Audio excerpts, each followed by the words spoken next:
Right, good afternoon everyone and welcome to the Council meeting on October the 6th, 2025. Let's get started. So first of all, do we have any apologies for absence? Thank you, Lord Mayor. We've received apologies from councillors Jupp and Morris, and I know councillors Latif and Yateman will be late. Thank you very much, and I believe Councillor Qureshi is going to be 20 minutes late as well, possibly. Thank you. Do I have any declarations of interest? Councillor Malik. Thank you, Lord Mayor. Item 10, where the taxis are mentioned, I am a badge holder, so if there's any talk going to happen, I'll take a legal advice if they want me to leave the chamber. Noted, thank you. Okay, any other declarations of interest? Yes, Councillor Smoten. Not a declaration of interest, but an apology. Ros Smith will be arriving a bit late. Thank you very much. Okay, then we will move on to the minutes of our last meeting. So can we agree that the minutes of the meeting from the 14th of July 2025 are a correct record? Are we all happy to agree that? Aye. Cute. Nobody objecting? No. Great. Thank you very much. On to item 4. Appointments to committees. I believe we have none. No new appointments to committees. So we'll move straight on to item 5, announcements. First, just very prosaically, in terms of the break, which we used to have before we would have it so that we could have the public addresses at 7 o'clock. We changed our constitution so we no longer are tied to that timing. So depending on how quickly we get through things, we may have that public address before the break and then go for a break afterwards, but we'll see how we get on. Right. So then I would just like to say I think being Lord Mayor continues to be eye-opening and fascinating. I've been invited to various cultural festivals from a number of communities, the Polish community, the deaf community, the Nepalese community. We had Older People's Day. I've also had a lot of interaction with our different twinning groups, and I do think it is really important that we continue to be outward-looking and welcoming at this time. I went to a sung Nicaraguan peasants' mass recently from our Leon friendship group. I've hosted some young musicians from Leiden who were over here for a concert. And I believe we do have 2 visitors from Bonn in the public gallery. Hello, Christoph and Kirsten. Thank you for visiting us. Very good to see you. I also greeted a school group from Wroclaw who gave me a copy of this absolutely charming book that they've written in conjunction with some Polish children who are here living in Oxford. Possibly most inspiring was chatting to some young medical students from Palestine, which was organised by our Ramallah Oxford Friendship Organisation. And talking to them really made me feel there is hope for the future. Very resilient young people. I've also really enjoyed meeting some of the young people from Oxford in the combined cadet force who were either looking very smart at the Battle of Britain services or in their newly reopened building on Sandy Lane. I met them all learning lots of things like how to do CPR and navigate in a forest, various things. There have been some really fun bits like opening St Giles Fair, where I'm very pleased to report I won some prizes. Though, to be honest, I think they mainly gave them to me out of sympathy rather than as a recognition of my skill. There's a couple more larger ones in the Lord Mayor's parlour that I will, I think, probably be auctioning off at the Lord Mayor's quiz. Other fun things was attending the first ever park play event in Blackbird Leys Park on Saturday. So it's like Park Run, but you turn up and play games. So I ran round with a lot of volunteers from Oxford Community Action and some very cheerful families with children. Every Saturday, 10 a.m, come on down. Okay? But of course, I think the main part of the Lord Mayor's job is to thank people. And those maybe are healthcare workers in the diversity volleyball tournament I attended, or the Lees Community Development Initiative, who've done 30 years of bringing young and old people together. They had a great celebration and party. It might be thanking the adult volunteers who run our cadet groups, or the many people involved in getting the Lees Youth Hub open recently, which is another fabulous event. So there are an awful lot of wonderful people doing some great things in the city, and it's been a real treat to see some of those. Finally, just to say, on Thursday night, I am spending the night with Sasha from the Gatehouse, sleeping outdoors in university parks to raise money for the Oxford homeless movement. So if anybody would like to sponsor us, I would be delighted. Right, so that's enough from me. I'm going to hand over and see if there's anything from the Deputy Lord Mayor. Thank you, Lord Mayor. Just briefly, it was a pleasure to welcome the new vicar of Holy Trinity, Headington Quarry, Choes and Roses Ward, on behalf of the City Council and the people of the city. I also, not officially, but I was very happy to attend a demonstration of solidarity with the community that attends Oxford Central Mosque after that was vandalised. In the light particularly of the events of the last week, it is important to make clear as civic office holders that we stand with all the communities of our city, particularly those gathering in community places and places of worship which at times become the target for extremists and racists, and we must stand with all our communities. Thank you. Thank you, Mike. Sheriff. I'm afraid my life is much less fun than yours, Lord Mayor. Nothing from me, no. Sorry to hear that. Thank you. Okay, then I'm handing over to the Leader of the Council. Sorry, I just realised I was trying to press the wrong button. So I have an announcement and a statement I'd like to make to Council. So I will do the announcement first. So the announcement is that we have a new champion. I'm very pleased to appoint Councillor James Taylor to be our new champion for events, live music and the nighttime economy. And I'm sure he'll do that role excellently. And we'll be working with the Cabinet member for, Councillor Hollingsworth, who will be the relevant Cabinet member for those responsibilities. But I didn't want to let today go by without making a statement on behalf of the Council on the very serious issues that we've all been facing over the last few weeks and indeed years. So, as I'm sure Council is aware, tomorrow marks the 2-year anniversary of the terrible attacks in Israel and the taking of hostages, some of whom are still not returned to their homes and families. And it also marks the escalation of nearly 2 years of horrific loss of life in Gaza and in the West Bank.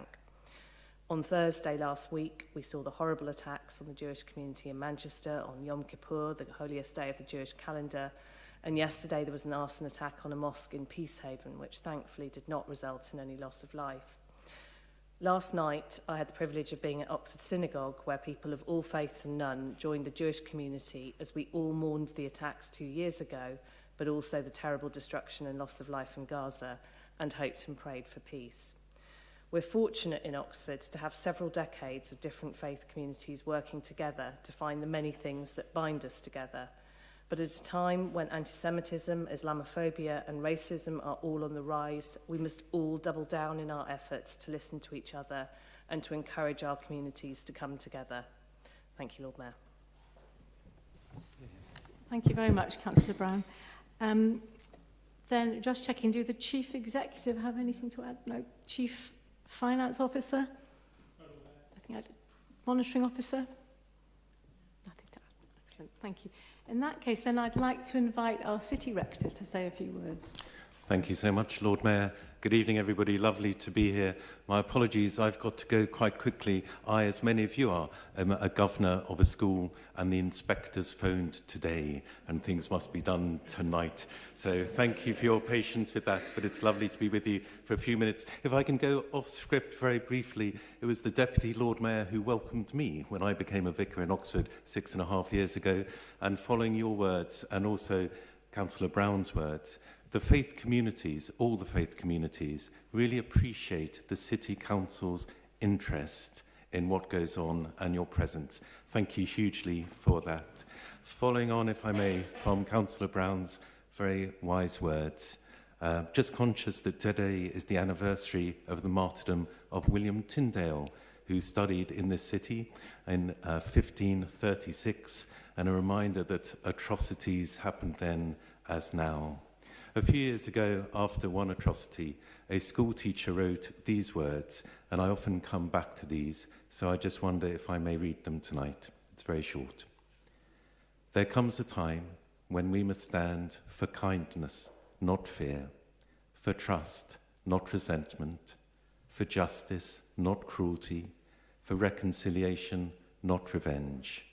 There comes a time when we must stand for the humanity in each and every one of us. Will you stand with me today and keep the light alive in our schools, our communities, our society at large? Will we stand strong together today? Thank you, Lord Mayor. Thank you, everybody. Thank you very much. Right, moving on then to item 6 on public addresses relating to matters for decision at this meeting. We have none. So we will move straight on to item 7, appropriation of land at Elsfield Hall from the General Fund to the Housing Revenue Account.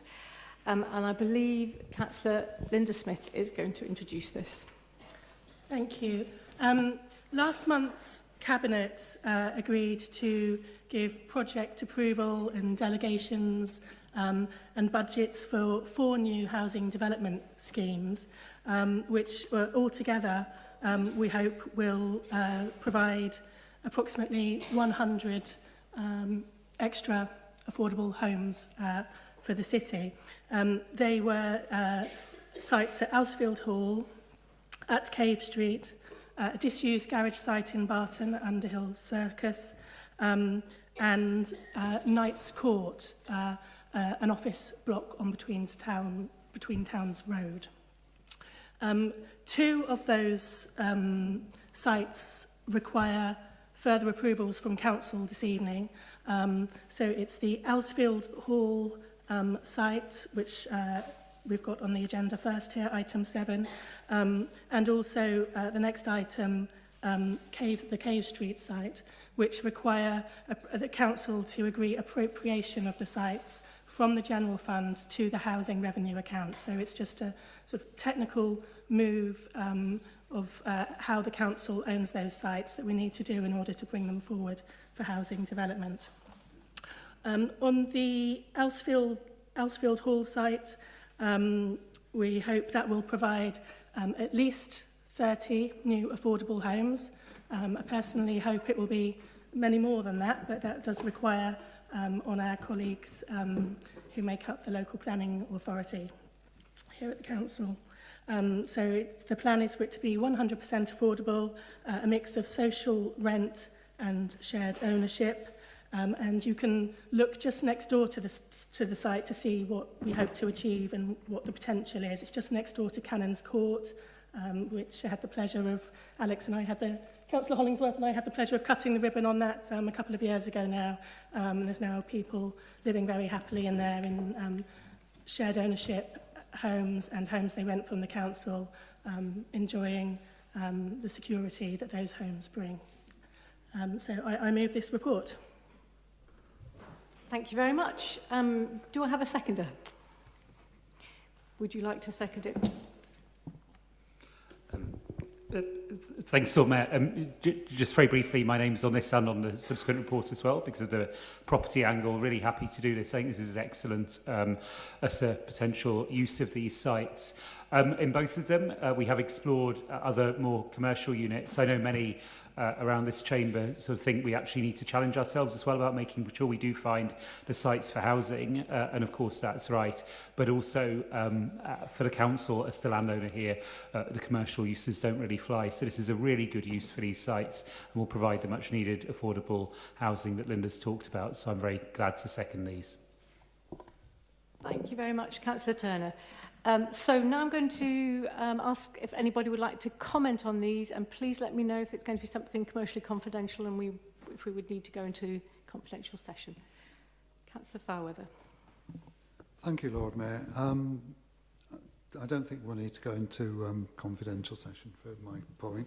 I'm very encouraged to hear Councillor Smith's hopes for Elsfield Hall, in particular that she mentioned many more houses or many more units of accommodation, should I say. And I would encourage her and the Cabinet to look at increasing the density here if that's at all possible. But I'm very encouraged to see this. Thank you. Thank you. Councillor Malik. Thank you very much, Lord Mayor. No, I welcome all this development, and I think it's very much housing we lack in the city is required. Apart from comment, my question is on the Knights Road. What's the council plan? Are they going to demolish and rebuild it, or are they going to convert the existing building into housing? Thank you. Councillor Smith, would you like to reply? Yes, very happy to take on board Councillor Fairweather's encouragement about the density. That will certainly be an argument myself and other people will be making, and we hope that colleagues in the planning department listen to us. Knights Court. So this report isn't about Knights Court at all, but if you go back and look at the Cabinet papers from last month, the current proposal isn't to demolish it, it's to convert it. Councillor Ross-Smith.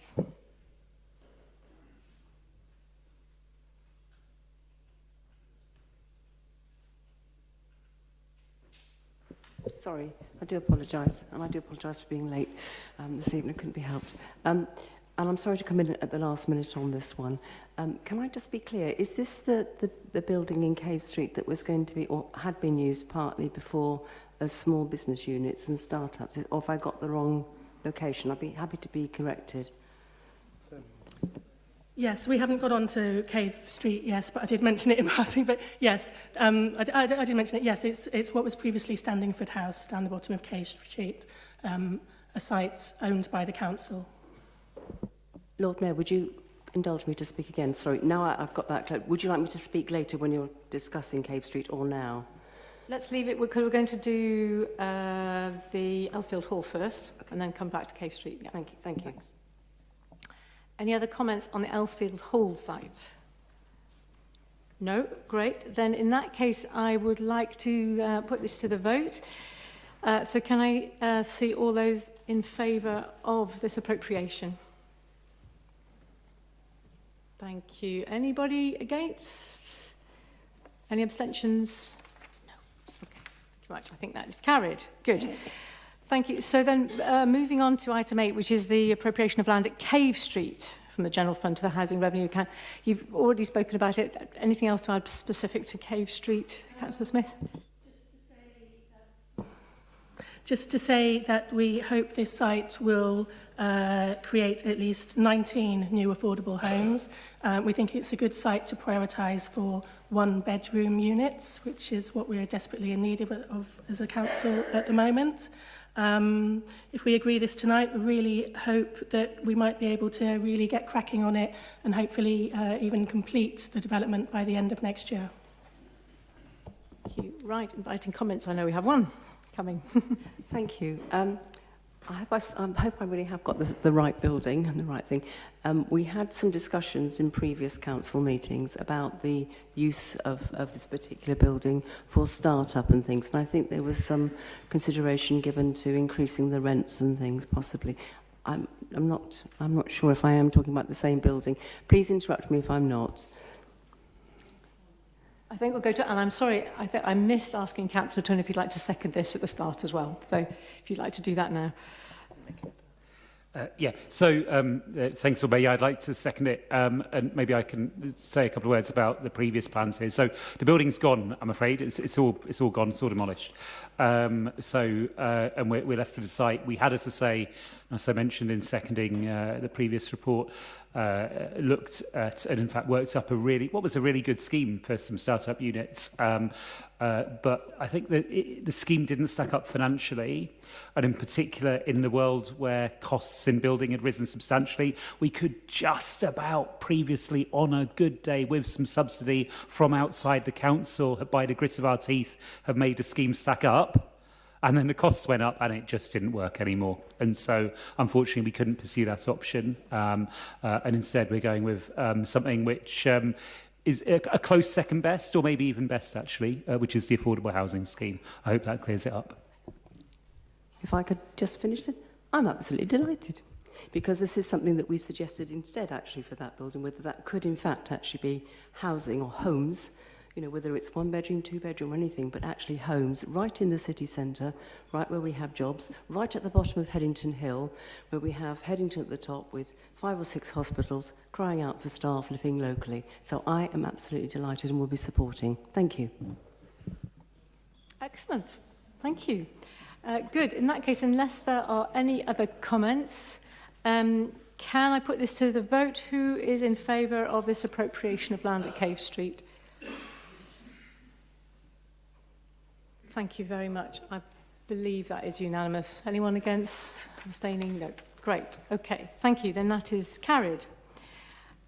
So we then move on to items 9 and 10 on the agenda, which now both of these reports have been withdrawn, and this is because we've come to realize that the governance pathway may not have been correct for these. So while we're getting the correct governance pathway determined, these are being withdrawn, and there will be a full briefing on it coming to all members in November. So I'm not particularly proposing to take any questions on that because there's nothing really to add at this stage. Okay? Thank you. If this is a very... You may or may not be able to answer this, but off you go, Councillor Mundy. I think at the very least the chairs of those committees should have the right of response and question, seeing as they were reports that came from their committees. I'm just going to hand over to the monitoring officer to see if she has a view on that. Thank you. Hello, hopefully that's on. So in terms of the withdrawal, I mean, as they're no longer on the agenda, members wouldn't be able to ask questions on the Pacifics because they're no longer on there. So that wouldn't be proper at all. So we can't do that. In terms of the process, as the Lord Mayor explained, what's happening is further advice has been sought and the decisions will return back to members, and we're just resolving the correct governance pathway. But what members will have is a full briefing explaining in full kind of what the legal issues were and what's going to happen. And also there will be, the chairs will be spoken to once that advice is all complete, and we're on it and we're sorting it. So so that is the position on that. I hope that's okay for now. Thank you. Thanks very much, Rachel. Right, so without further ado then, we will move on to item 11, which is the Working Overseas Policy and Procedure, and I believe this is going to be introduced by Councillor Chapman. Thank you. Thank you very much, Lord Mayor. This is a policy to fill a vacuum at the moment. We have not had a comprehensive policy about working abroad, either for staff or members. So we need that for a number of reasons. I mean, obviously, you know, we just don't want people wandering off working from abroad without talking to their line management about it, about making sure that they're going to work in a secure way, that ensures that we are conscious of cybersecurity and particularly data protection issues, which lie at the heart of this paper. So the policy is laid down here. We're trying to keep it as light touch as possible, both for staff and for members. And you'll no doubt have read the procedures that we are proposing to include in it and apply from now on, assuming the Council approves it today. In terms of members in particular, there are sort of a number of requirements. First of all, we will, if you want to go abroad, work from abroad, that's fine, but you need to do a risk assessment, a short risk assessment, which will be reviewed by senior members of the management, including Tom Hook, who's here in the chamber tonight. You need to take into account the fact that you're going to need council-provided equipment. But that's obviously logical because council-provided equipment has been vetted, viewed and installed by council IT. They know what's in it and they know how secure they can make it. Obviously, if you're using your own stuff, they've got no idea, really, frankly, how secure your equipment is. You hope it's secure, but you just don't know. And thirdly, there are a number of countries where there are significant intrinsic risks, both to visit and to work abroad. And if you look on the list, there are 14 countries here, of which, if I might be so bold to say, most of them will not pass the test of the Foreign Office advice to take your holidays there. They are countries that have, if I can put it this way, some history of trying to attack our IT systems in this country, and therefore I think it would not be particularly wise to go there in any instance, but if you do, you absolutely need to come forward and talk to our IT teams about it. To preempt a question I think I'm going to get, which is why is the USA on the list, because that seemed to be completely counterintuitive. The reason why it's on the list is because if you set a standard for data security, in particular GDPR, you're assessing that standard against the standards of other countries. And the truth is, in America, it's a very mixed story. Some states have reasonably strong data protection policies and some have very weak ones. So that is why USA is on the list. It's also why South Korea is on the list. I wouldn't put South Korea alongside some of the other countries, frankly, in terms of your own security and safety. Having said that, I can imagine situations in extremis where you're in America and something's going on in your portfolio and you desperately have to read something. I'm sure that officers, I've had this conversation, will interpret the policy in a pragmatic way if you're in that position. But the supposition with the states is no, but if you come forward and say, I absolutely need this for particular reasons, there's an emergency, then I'm sure officers will look at it in an enlightened way, balancing risk with that particular request. Thank you. Thank you very much, Councillor Chapman. Do I have a seconder for the report? Thank you very much, Councillor Conway. So then, does any members of the council want to comment on this or ask a question? Councillor Smoten. Thank you, Lord Mayor. So first of all, this is clearly better than the status quo, which is that there's just a blanket ban on any foreign access. I have to say I would encourage taking another pass around subsequently for a few reasons.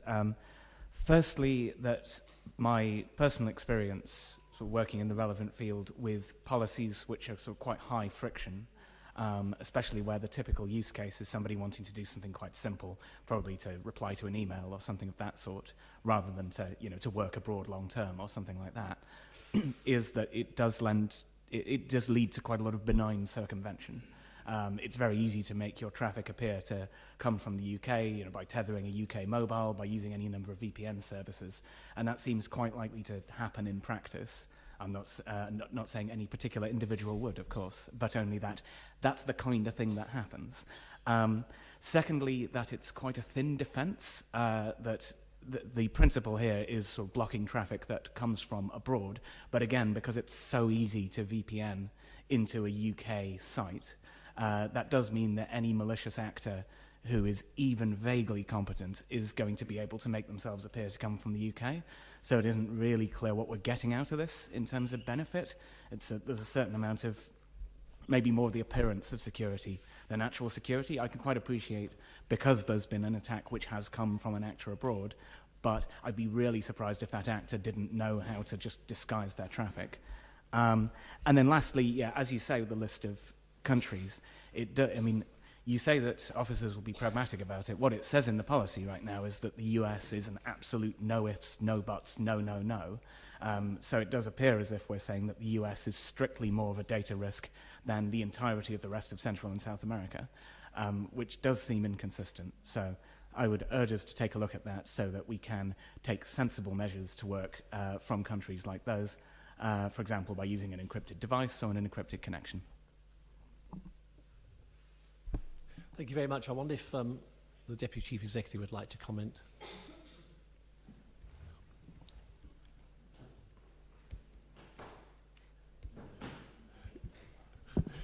Thank you. So I suppose in general terms, this is just one of many measures we're implementing around cyber security. So it's not a standalone measure that we're looking in and of itself to provide absolute security. We have, until this point, we had a inconsistent policy, and then obviously we implemented a straight ban. The advice we've taken, so the list of countries comes from national government in terms of where there are more risks, and part of the problem with the states is that each state potentially has different rules, and therefore against what are we judging things.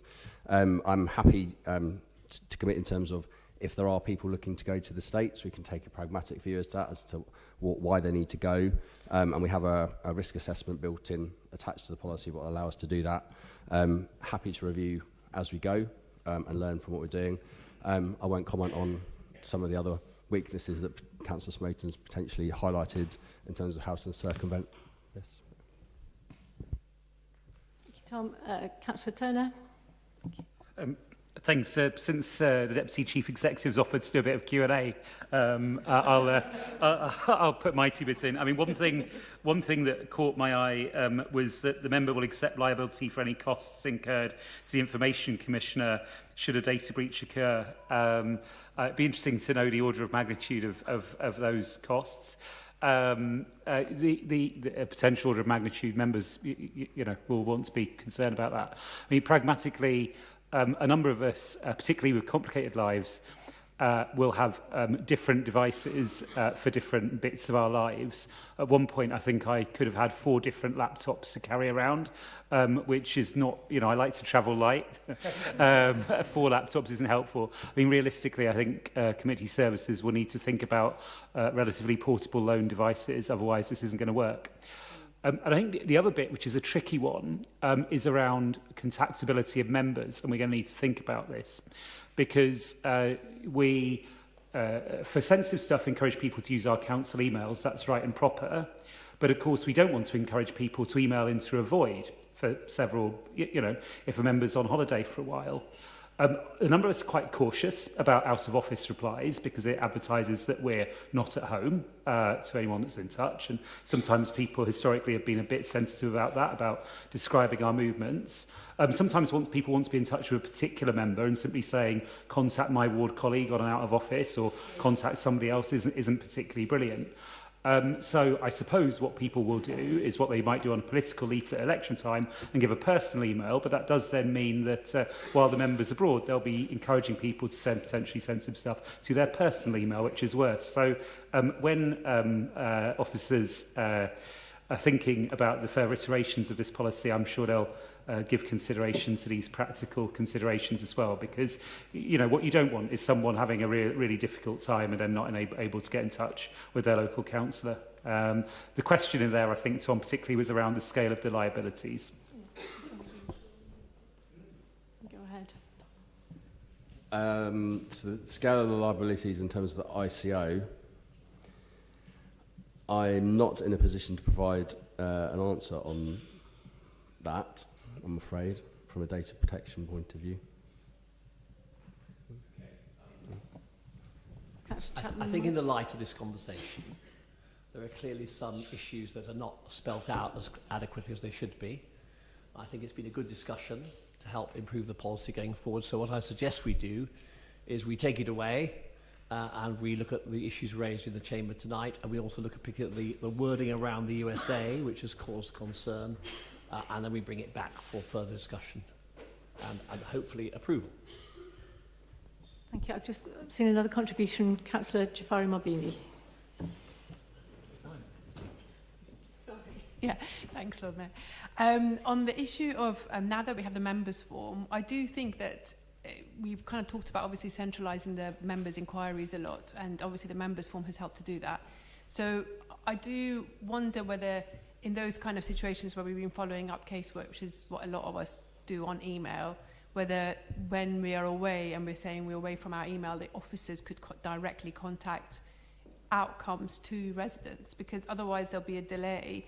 And I do not feel safe putting an out of office that specifies that I'm away from my home address on public, to be honest, display, and I don't tend to do that. So I don't know whether that's possible with the members form for any members issues that have been risen for officers to directly contact, because obviously we've gained consent from the residents. And on the list of countries, just out of interest, I spoke at length to obviously a lot of the doctors who've been to visit Palestine in recent times, and Israel requires not just all of your devices to be handed in, but also any social media tags tend to be handed in and searched quite extensively. So I'm sure the doctors will be very happy to give you a bit more background on that if needed, Nigel. Thanks. Right, a quick reply from Councillor Chapman. Yeah, I think I tabled effectively what I think is the right way forward here. This is a complex area. Officers and myself and others have worked our best to provide a sort of clear policy, but there's clearly areas where we need to do some more work. So I suggest, we just take it away and look at the points people have raised tonight and bring it back in its own good time when it's ready.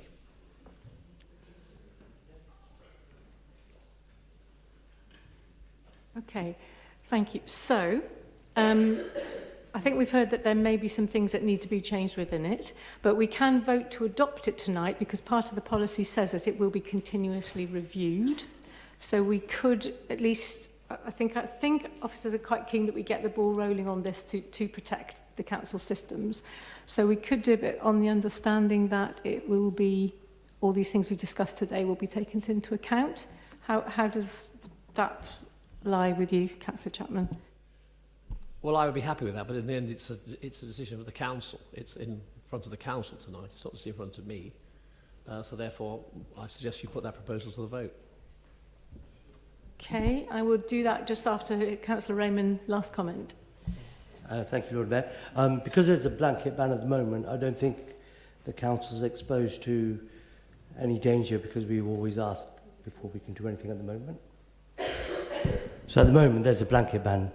So I don't think by Councillor Chapman taking this away is going to expose the council to any danger that it's not in at the moment. So instead of trying to rush it through, why not just get it right? Okay, but it would mean that we delay a time when any of us could take our devices overseas if we don't get started on it now. Okay, Councillor Power's going to make that point too. So I think it sounds like there's going to be a bit of a... People are actually going to have to think about whether they want to approve this then or not. So we have the proposal... Sorry, Lord Mayor, may I suggest that the next council's only a few weeks, so it's in November. So if we work hard and fast on the issues that have been raised tonight, I'm confident that officers will be in a position to advise me to bring it forward for approval at that meeting. So I do suggest we go back to my original proposal, because the status quo at the moment is that you can't access your emails from abroad. That's the status quo. So that keeps the lid on things, if you in inverted commas, at least for the moment, and then we'll go back and look at these. But some of them are quite technical and difficult issues, and I think we need a bit more completeness and a bit more investigation of the points raised in the chamber tonight. Okay, so then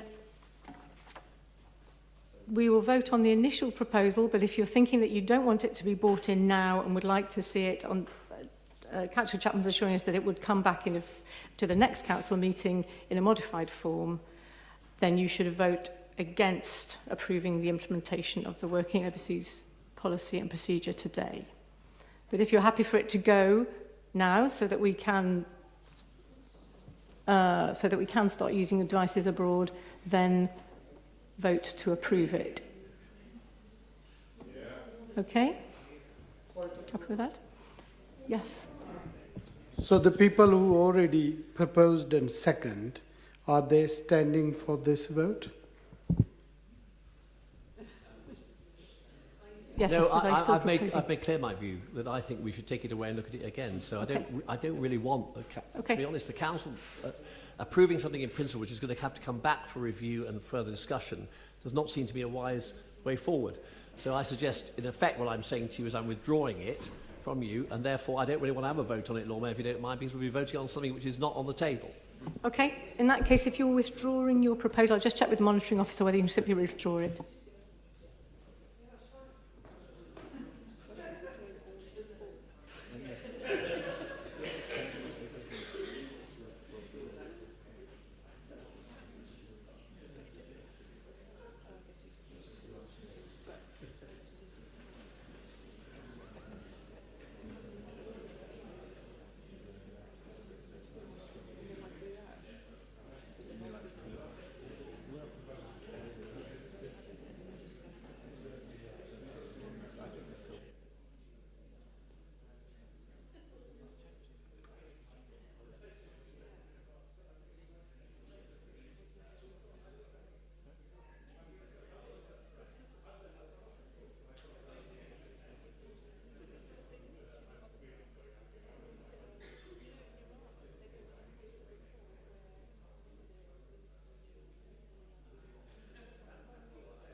Right.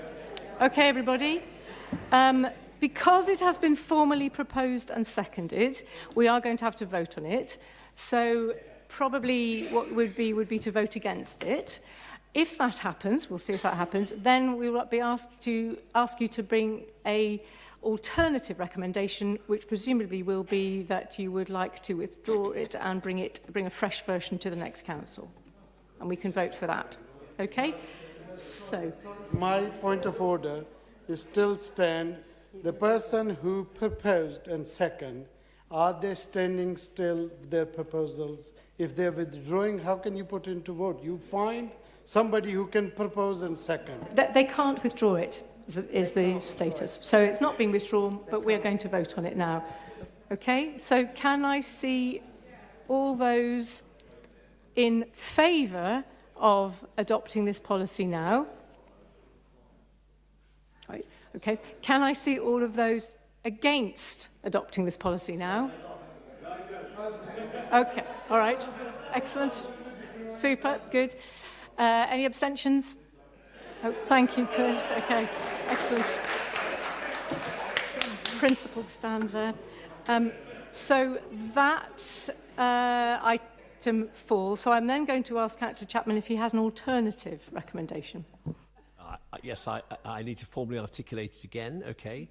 The recommendation is that, obviously, the council having decided to withdraw it, we'll bring it back for the next council meeting in November revised for the approval of the council. Excellent. Thank you very much. The seconder for that? Thank you. Various seconders, thank you. Okay, can I see all those in favour of this new recommendation? Excellent. I think that is unanimous. Right. Thank you very much. Okay. Good. So we are now on to questions on Cabinet minutes. We've got 15 minutes for this item, and there are two separate sets of Cabinet minutes. The first one is from August the 13th. Are there any questions on the August the 13th Cabinet minutes? Nope. Good. Entirely uncontroversial. So are there any questions on the minutes of the Cabinet meeting of September the 17th? Right, Councillor Smoten and then Fairweather. Thank you very much. A quick question on temporary accommodation. At previous scrutiny, there had been some suggestion that there was an amount of change to the amount of sort of engagement, and especially face-to-face engagement, that was required in the course of entering TA. And I just wondered if we could get an update regarding what, if anything, has changed already or is expected to in that respect, and what's the approach to making sure that that doesn't have an impact on people who we feel really should be receiving TA or TA support.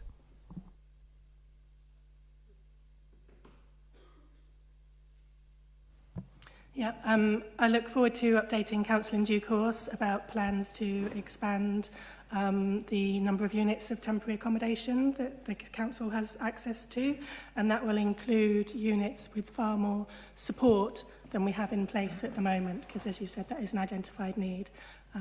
So yeah, I look forward to being able to share more detail with you about that, maybe in the next 2 months or so. Thank you very much. Councillor Fairweather. Yes, I'd like to ask about item 58, the purchase of 4 single compartment top-loading food waste refuse vehicles.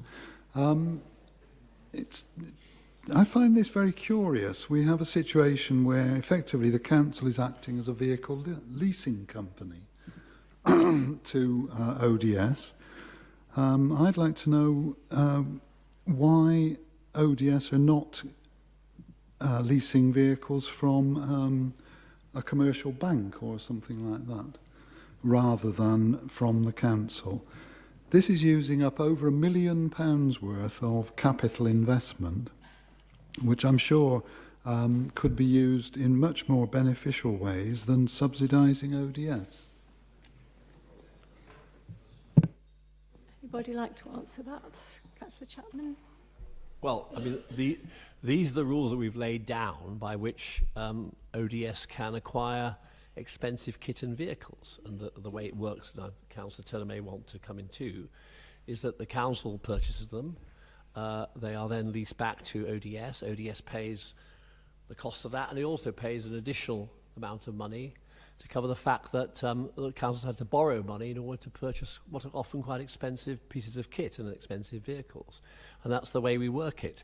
I don't think there's any particular problem with this. I mean, you know, everybody gets what they need. The council is able to effectively lend money to ODS to do this and acquire the vehicles. They get paid a slight extra interest, I think. I'm looking at the Section 151 officer who's nodding when I say this. And ODS gets what it needs. So I don't understand really what the problem is. I think Councillor Turner might like to weigh in on that as well. Yeah, so I'm not sure that ODS, I think ODS could probably choose other procurement routes if it wanted to, but it wouldn't be beneficial. And of course, we are talking about a company which is wholly owned by the council. So if, for example, ODS thought, right, let's entertain a different private leasing arrangement, and that was more costly, then that would affect the dividend coming back to the council. You know, there are times in our interactions with our companies, I can think of other examples as well, where it's much more effective for the council to be the one doing the borrowing because of our greater creditworthiness than any company, our access to Public Works Loans Board and the like. So no, this is absolutely the most cost-effective arrangement. you know, and I'm a bit surprised to hear this aspect of the Oxford model being challenged. I mean, you know, I know a lot of neighbouring authorities, including those led by other political parties, sort of go down the outsourcing route, but that's not something we're intending to explore. Thank you very much. Any other questions on those minutes? No. Excellent. Right. Then we don't need to vote on anything about that, do we? No. Good. So straight on to the questions on notice from members of the council to cabinet members. So I think the first one, starting with Councillor Brown. So question SB1. Councillor Malik, do you have a follow-up? I do, Lord Mayor. I am disappointed with the answer because what I don't understand is, all I ask is, this council passed the motion. The answer could have been in the local plan and the air quality action, this administration supports the filters. I mean, her party and her group has very contradictory position. Her own councillor turns up and the congestion charges, opposes the charges. The leader of the county council labour group supports the charges, the St. Clements councillor turn up, and then her own leader, county council, and herself and our local MP writes a letter opposing the congestion charge. I mean, people of Oxford wants to know what your policy is. Where do you stand on it? I'm not sure there was a question in there, Lord Mayor, but I'll give it a whirl. Firstly, I don't recognise that particular description. It is absolutely clear that Labour Party locally has been completely against the congestion charge. I'm aware that a member of our group turned up. She was speaking in a personal capacity, not as a member of our group, when she made those representations. And that has been made very clear already. As a member of the County Council, as well as this council, Councillor Malik, you'll be well aware that it's the County Council that sets transport policy. What this council does is makes its requirements clear to the Transport Authority about what we want it to do. They've been very, very clear with us over quite a lengthy period now that they're not interested in listening to the views of the City Council when it comes to the detail of transport policy. You know, as and when we are a unitary council making our own transport policy, we will be able to make our own decisions. Up until that point, we are not. Thank you very much. Okay, moving on to question SB2. Councillor Malik, do you have a follow-up on that one? And on question 3? I do. I have asked this question probably a fourth time. She will say there is no question in it. The question is, do you have anything against of the people of Palestine not to putting the flag on this council? Because it's the fourth time. We've done it for Ukraine, rightly so. We have a friendship with Ramallah, rightly so. Ramallah is not run by Hamas. It's nothing to do with the conflict. Genocide being committed in Palestine, which your party still supports. I know the Israeli lobby is very strong in your party, and they have great influence. But here we're talking about humanity. Why don't we fly a flag of Palestine in solidarity of our twin city? Lord Mayor, it appears that Councillor Malik hasn't actually read my response, which actually says that I would propose that we do fly the Palestine flag if the Mayor of Ramallah comes to visit, as I hope he will. Thank you. Okay, question SB4. Councillor Goddard, do you have a supplementary? Yes, please, my Lord Mayor. Councillor Brown, you refer to 56% of inquiries receiving a response within 5 days. 5 days is the target, isn't it? 56% doesn't sound that good to me. And I've certainly had, I don't know whether colleagues have shared this experience, the experience of quite a lot of inquiries basically disappearing into the ether after I've filled out the form.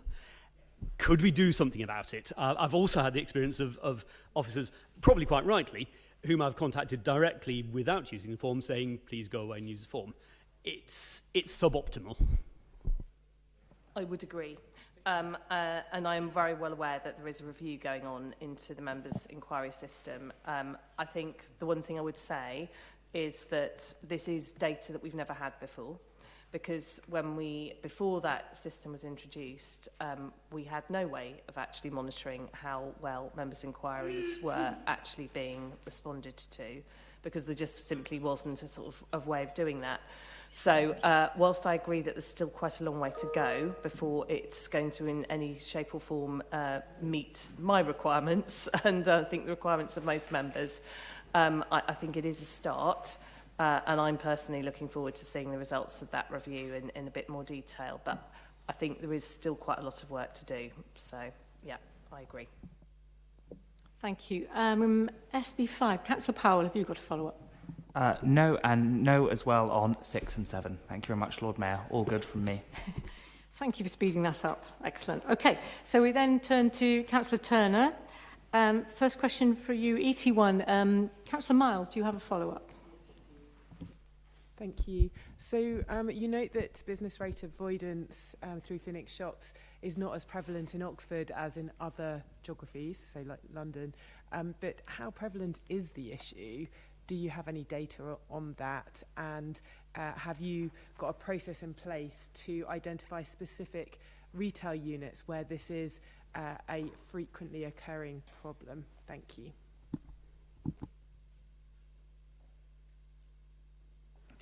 Yeah, I mean, thanks for the question. I might need to get officers to work with me to give a slightly more detailed follow-up to the councillor. So when we're doing our lettings work, then of course we can be really proactive here. And you know, sometimes people will have the facility to make a transfer release, and we may not be able to withhold that consent depending on the exact terms of the lease and so on. And so we're not in a position of complete control. That isn't the case for all. That isn't the case for all landowners. Obviously, if somebody else owns a shop and rents it out, then they may well lend it out to someone who isn't the person that we would choose, and then we're playing catch up because, of course, then we simply enforce the business rates liability. I think our business rate collection rates are good, but and I think also part of this issue about the type of shops that are being described is that there are various ways in which the companies concerned fold themselves, disappear, and so there are various things, not just business rates they end up not paying. It's really difficult when we're not the landlord. I mean, I can also share, I think, with the council that we're in touch with a number of major landlords in the city centre to try to bear down on the sort of shop which we wouldn't want to see a lot more of and try and keep the things as we would want. So that's part of what we're doing. On the nuts and bolts of the business rates and supplementary question, I can't ad-lib that. I'll need to drop Catherine a line, and maybe actually just if you've got the text of your supplementary or something like that, so I can make sure I'm asking the officers the exact right question, if that's all right. Cheers. Thanks, Councillor Turner. Okay, ET2, Councillor Mundy, do you have a supplementary? Yes, please. Thank you. So thank you for the figure on the use of civil enforcement agents for council tax debts in the last financial year. Could the Cabinet member tell us, please, what the recent trajectory is in terms of the numbers of cases going to civil enforcement agents over the last 5 years? Is that an increase, decrease, flatlining? Thank you. So with this, and I suspect the next supplementary, Edward very kindly gave me a heads up, and I immediately went off to find information and got the out of office, and the officer in question is on holiday till tomorrow. So I'll need to drop you a line. I'm sorry again. I'm not going to. I've got an idea, but I'm not going to ad-lib it and risk giving the wrong information. Thank you. Okay, Councillor Mundy, 83. Do you have a supplementary? Yeah. So I did send this to Councillor Turner, so he will note there is a section in our policy that basically notes that vulnerability itself does not mean that individuals would not be sent civil enforcement agents, bailiffs, to their homes. I wanted to ask the Cabinet member if he would support the editing or removal of that part of the policy that states the Council have determined that vulnerability itself does not stop the use of civil enforcement agents, so that we can confirm what he's written in his written response, which is that we wouldn't send civil enforcement agents to the homes of people that we found to be vulnerable.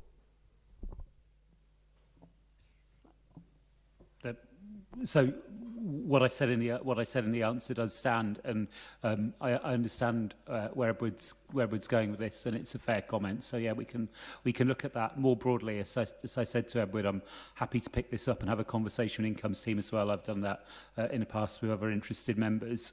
It's an area where we genuinely, I think, want to challenge ourselves. We need to challenge ourselves about collecting monies which are owed to the council. That's really important. We need that to provide the services that we do, but we also want to be responsive to vulnerable people. I mean, the other thing I would say is I'm particularly, and I know it's something close to his heart, but I think we need the dialogue with those at the front end, particularly the advice agencies. A number of us sit as observers or otherwise as trustees on the board of advice agencies, and I'd like to get a bit of feedback now and then about what their experience of supporting people is, and also that feedback should be coming directly to our teams if things aren't working for some reason, then we can be picking it up. So that's another part of what we ought to be trying to do. Thanks. Again, Councillor Mundy, ET4, do you have a supplementary? My next supplementary is ET7. Excellent, okay, thank you. Off you go, ET7.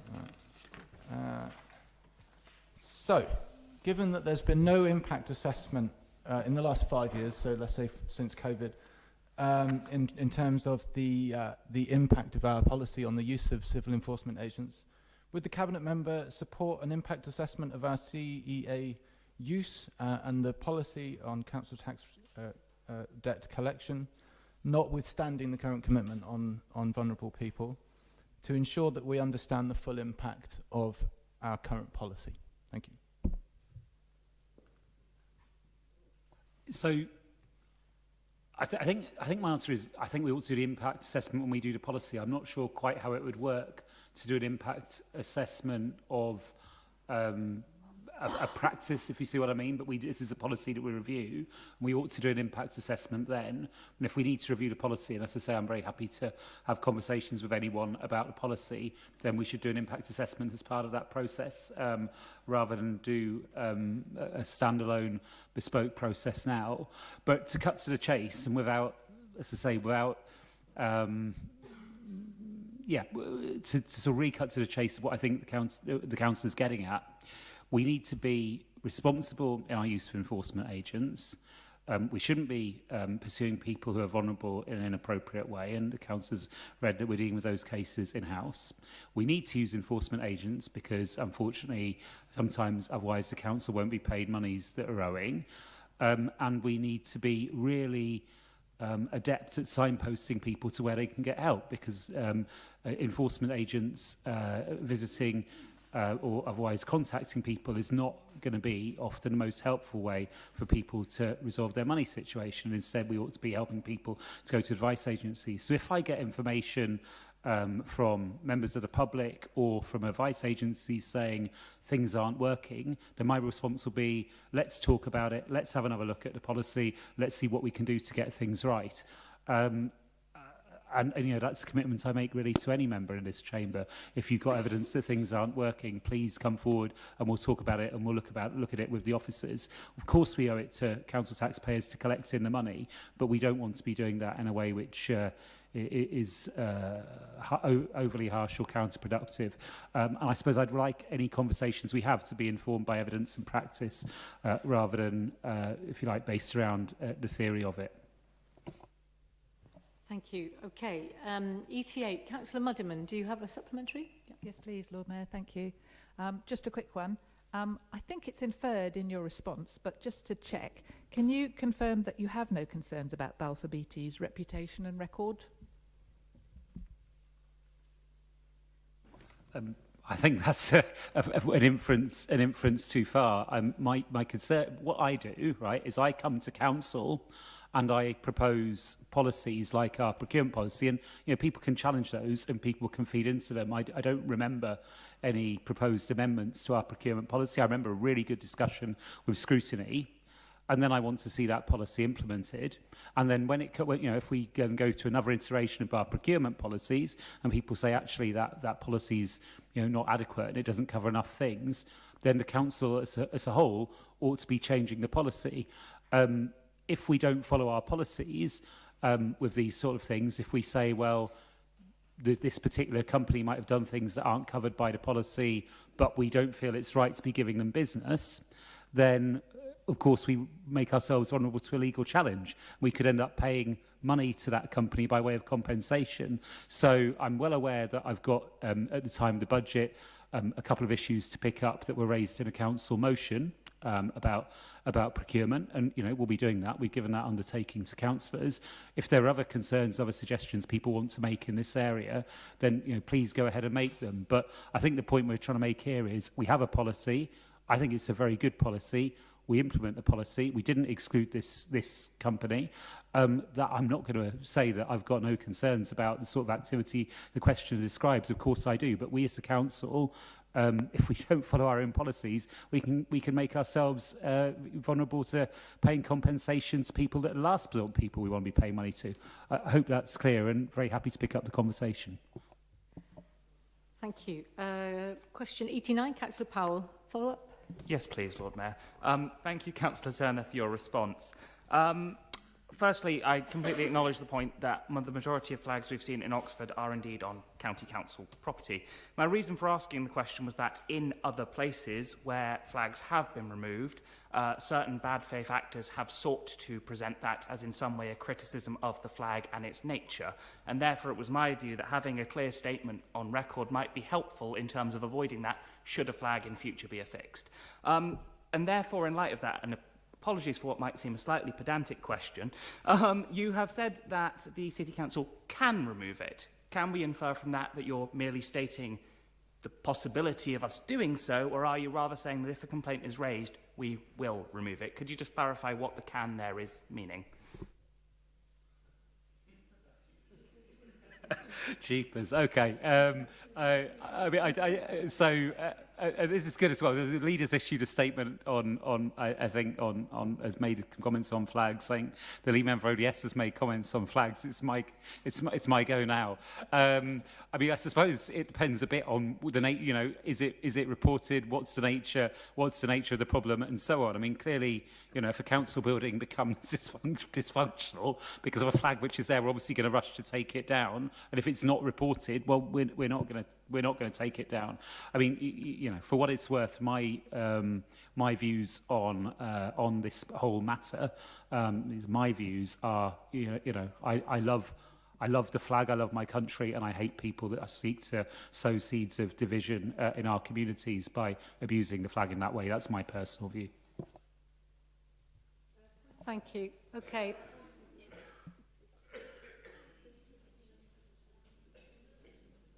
No, I don't think we need a point of information now. Sorry. Thank you. So we're going to move on to questions for Councillor Railton. Question 1, is there a follow-up from Councillor Muddiman? Yes, thank you, Lord Mayor. Thank you. So I'm more confused than I was at the beginning. The leader of your group just said in an earlier statement to a previous question that you are against the congestion charge. But here it seems to me that you're saying that you think it would work and it would do what it's designed to do. So I just wondered if you can confirm that is what you're saying. You do think it would work, and but you do say you would you would design it differently. So could you confirm that you're saying yes, it would work, but what specific things would you do differently? Okay, so saying something will probably work and saying you support it are definitely not the same thing. Like, generally, it's not the same thing. I'm definitely also not going to redesign a congestion charge in the middle of full council. I think our group's position has been very clear on this. We think charging is regressive. There we go. Thank you. Okay, question AR2, Councillor Muddiman, do you have a follow-up on this one? Yes, thank you. On this one, would you support the building of a multi-storey car park on the Beckett Street current car park? Okay, so it's kind of very much not up to me, but I mean, personally, I would, actually personally, I'm not speaking on behalf of my group, the council, whatever. I think I would like to see a redevelopment of the Oxford station with as little car parking as possible. You know, the way a new station is delivered in this city is using the land value from the existing Beckett Street car park. And if you put a great big multi-storey car park on that, you know, you reduce the land value and therefore make delivering a redeveloped and better station that the city very much needs, because our current station is Cambridge is so much better, is lacking. So, yes, that's what I've got. Yes, stop digging. Yes. Thank you. So, moving on now to questions to Councillor Ashad. So, LA1, Councillor Powell, do you have a follow-up? No, thank you, Lord Mayor. LA2, Councillor Robinson, do you have a follow-up? No, thank you, Lord Mayor. Thank you. Then moving to questions for Councillor Chapman. NC1, Councillor Malik, do you have a follow-up? No. Right. NC2, Councillor Goddard, do you have a follow-up? Sorry, did you say? Councillor Miles, do you have a follow-up for NC3? NC4, Councillor Mudderman. Yes, thank you. Just a quick one. Can you just does ODS use only one type of herbicide? Does ODS only use one type, so one brand, one type of herbicide, or does it use multiple? Regardless of whether it's glyphosate based, does it only use, that's what I was trying to get, does it only use one type of herbicide? I would have to go back and look into that. I mean, if you're asking about herbicides as a whole, as against glyphosate-based herbicides, then I will have to go back and ask whether they use anything else. I'm not aware they use anything else, but I will check for you. Okay? Thank you. Okay, thank you. Then questions for Councillor Hollingsworth. AH1, Councillor Miles, do you have a supplementary? Yeah, thank you. With regards to sort of vocational groups within the city that contribute to our economy, you talk about employee-led housing schemes in the local plan. And so what action has the council taken to work with the schools and hospitals to discuss housing schemes specifically for teachers at state schools and nurses in our public sector hospitals to address the shortage of accommodation for these vocational groups in the city? Thank you. Sorry, just trying to find the right button on the new technology. There are specific policies on specific sites in the current local plan, which shows exactly these conversations between the hospitals as landowners and employers, and there are sites that are identified in that. And similarly, the same discussion took place with schools who weighed up whether or not they wish to pursue that opportunity, and the policy allows them to do so. I think in the end schools decided that was not an approach they felt worked with their workforces, and that is why there is no policy. But those conversations have and continue to take place and will do in the run up to this local plan, and again it will be down to the specific landowners to decide whether they wish to have specific allocations in the way that the current local plan has. Thank you. I'm sorry, I missed NC5, so just going back to Councillor Chapman and Councillor Mudderman, do you have a follow-up for that? Yes. Thank you, Lord Mayor. Just to say, it seems that Cambridge not only has a better train station, as Councillor Renton just said, they're also, much better at not using herbicides. So I just wondered if you could answer the question, because you've given me a lovely response, but you haven't actually answered the question. Why is Oxford not as committed as Cambridge to protecting our biodiversity, water, soil and air? With respect, Councillor, I think I have answered the question. I mean, we have made choices here about the way in which we want to tackle weeds in the city. We did a thorough review back in 2023. I can't speak for the way Cambridge operates. I can only speak for the way Oxford operates. And we are operating in the most cost-effective and sensible way. And that's all I can really say. To be honest with you, sometimes we get councils, and I'm not sure Cambridge is in this place, who, how can I put this nicely, take forward a position about the use of glyphosate-based weed killer, which when they actually have to come and enact it, find it extremely difficult to do so. A, they can't get the staff to do it. B, they find the costs are much greater. C, they find it's less effective. And therefore, that's why we have the policy we have. Thank you. Thank you. Returning to AH2, Councillor Mudderman, do you have a supplementary? And for AH3? AH5? AH6? Okay, so AH7, Councillor Miles. Thank you very much. On the car wash behind South Parade, I will update officers on this location because there's some ambiguity with the numbering, but there is advertised and operational a car wash behind South Parade, which we need to determine the planning status for. With respect to the hand car wash on the Abingdon Road, it's noted in the answer that further consideration was given at the time as how to proceed with the enforcement notice on this site, but it doesn't appear to have been pursued. Why was this not pursued, and is the Labour administration tacitly supporting a company that is willing to break the rules in a sector where we know issues of human trafficking and forced labour exist? Thank you. Right, I think there was 3 elements to that which I will try and reply to. So first, the specific wording, this was owing to this question being allocated to the incorrect person, so I didn't get much warning about this one until I identified it was there. So the specific wording about does not appear to have been pursued. I don't know, but do not worry, I will be finding out, and you and the council will find out in due course. Second element is in terms of the council's position, I would point you to the first sentence of the second paragraph, 2 unsuccessful prosecutions for unauthorised use. That was a council going to the absolute limit in terms of what an enforcement process like this, and if you do not win, then it is very frustrating, and that is the frustration that face the authority as a result of that decision, which one can form one's own judgment on. Obviously, I wasn't a councillor at the time. I'm not sure you were. So but I was well aware of it at the time. And thirdly, I am well aware of the potential links broadly between these kind of operations and modern slavery.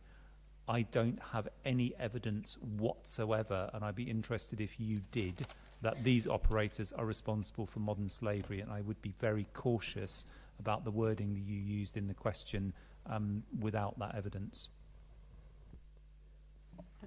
Thank you. AH8, Councillor Smoten, do you have a supplementary? Thank you, Lord Mayor. Could I, in response to this one, could I draw Councillor Hollingsworth's attention particularly to, there was a case that was raised with me of a local pro-cycling activist who, ideally speaking, would submit questions on planning comments on planning applications about cycle parking, cycle safety for access, etc., but who's been subject to substantial online abuse campaigns, and at the moment that would entail publishing their address in order to do so, and just sort of see whether the abusers care to come and do so in person. I would draw his attention to there is practice by other authorities and advice from the LGA about GDPR consistent and legally compliant ways to use phrasings along the lines of comments from near neighbours, comments from residents of other neighbourhoods, etc., so that addresses are only published when they are strictly required by law. For example, I'm aware that when things go to appeal at PINs, I believe there's a hard requirement at that point to publish. But nonetheless, it means that in more cases, personal details, such as a person's home address, are only published when it really is necessary by law or really in the public interest. Right. I think the question was, can I draw to Councillor Hollingsworth's attention? I was quite tempted to say yes. But yes, because I think there are a range of views on this issue, and I think you are right to raise the one that you do raise. And those views are both us as politicians, members of the public, and planning officers, and they go in different divergent directions. I think it is important over particularly issues like that, and people who feel perhaps in terms of if they wish to issue a comment in favour of an application where there is a broad and loud public opinion against it, for whatever that reason, You know, if you're the developer or a friend of the landowner, there's a whole range of reasons why you might be uncomfortable putting your name forward with your contact details made in that way. So I think I will stick to the answer yes, and discuss with officers where, as I said, there are very strong views in both directions. Thank you. Okay, AH9, Councillor Miles, do you have a supplementary? No. Great. Okay, moving on to questions to Councillor Mkongwe. CM1, Councillor Gant, do you have a supplementary? Yes, please. What is the notional value at the gate, as it were, of services which were provided free under this scheme and therefore potentially a loss to the council had they been paid for? Sorry, I've answered the question that no amount of money was provided for free. Thank you. No, you don't get a guess. You don't get to ask a second time.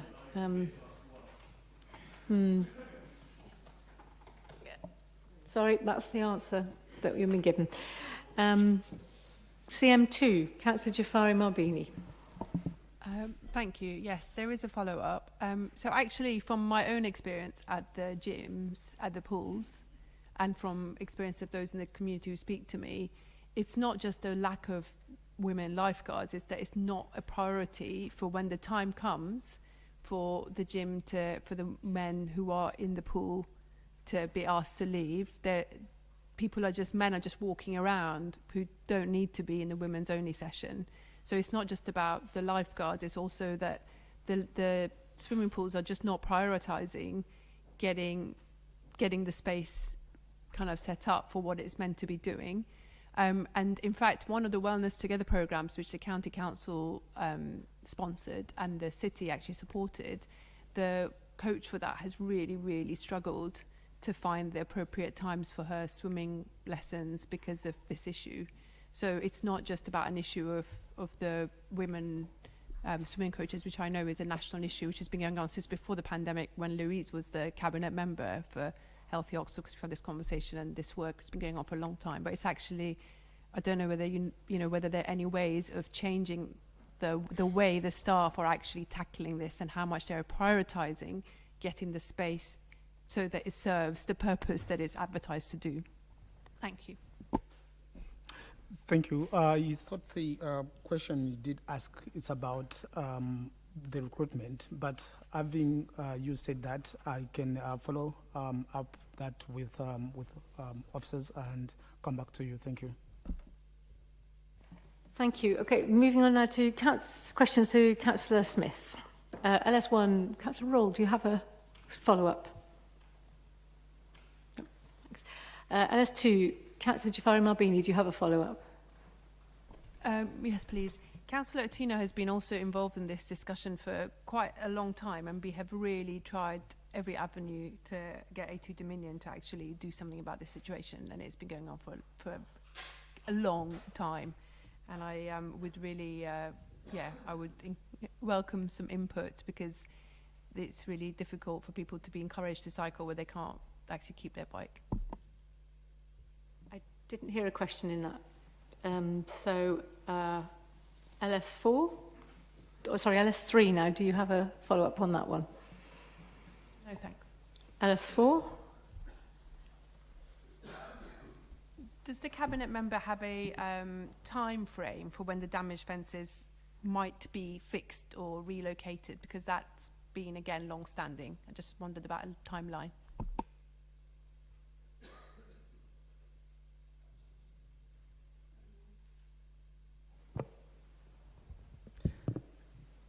I will need to write to the councillor with a timeline after consulting with the builders.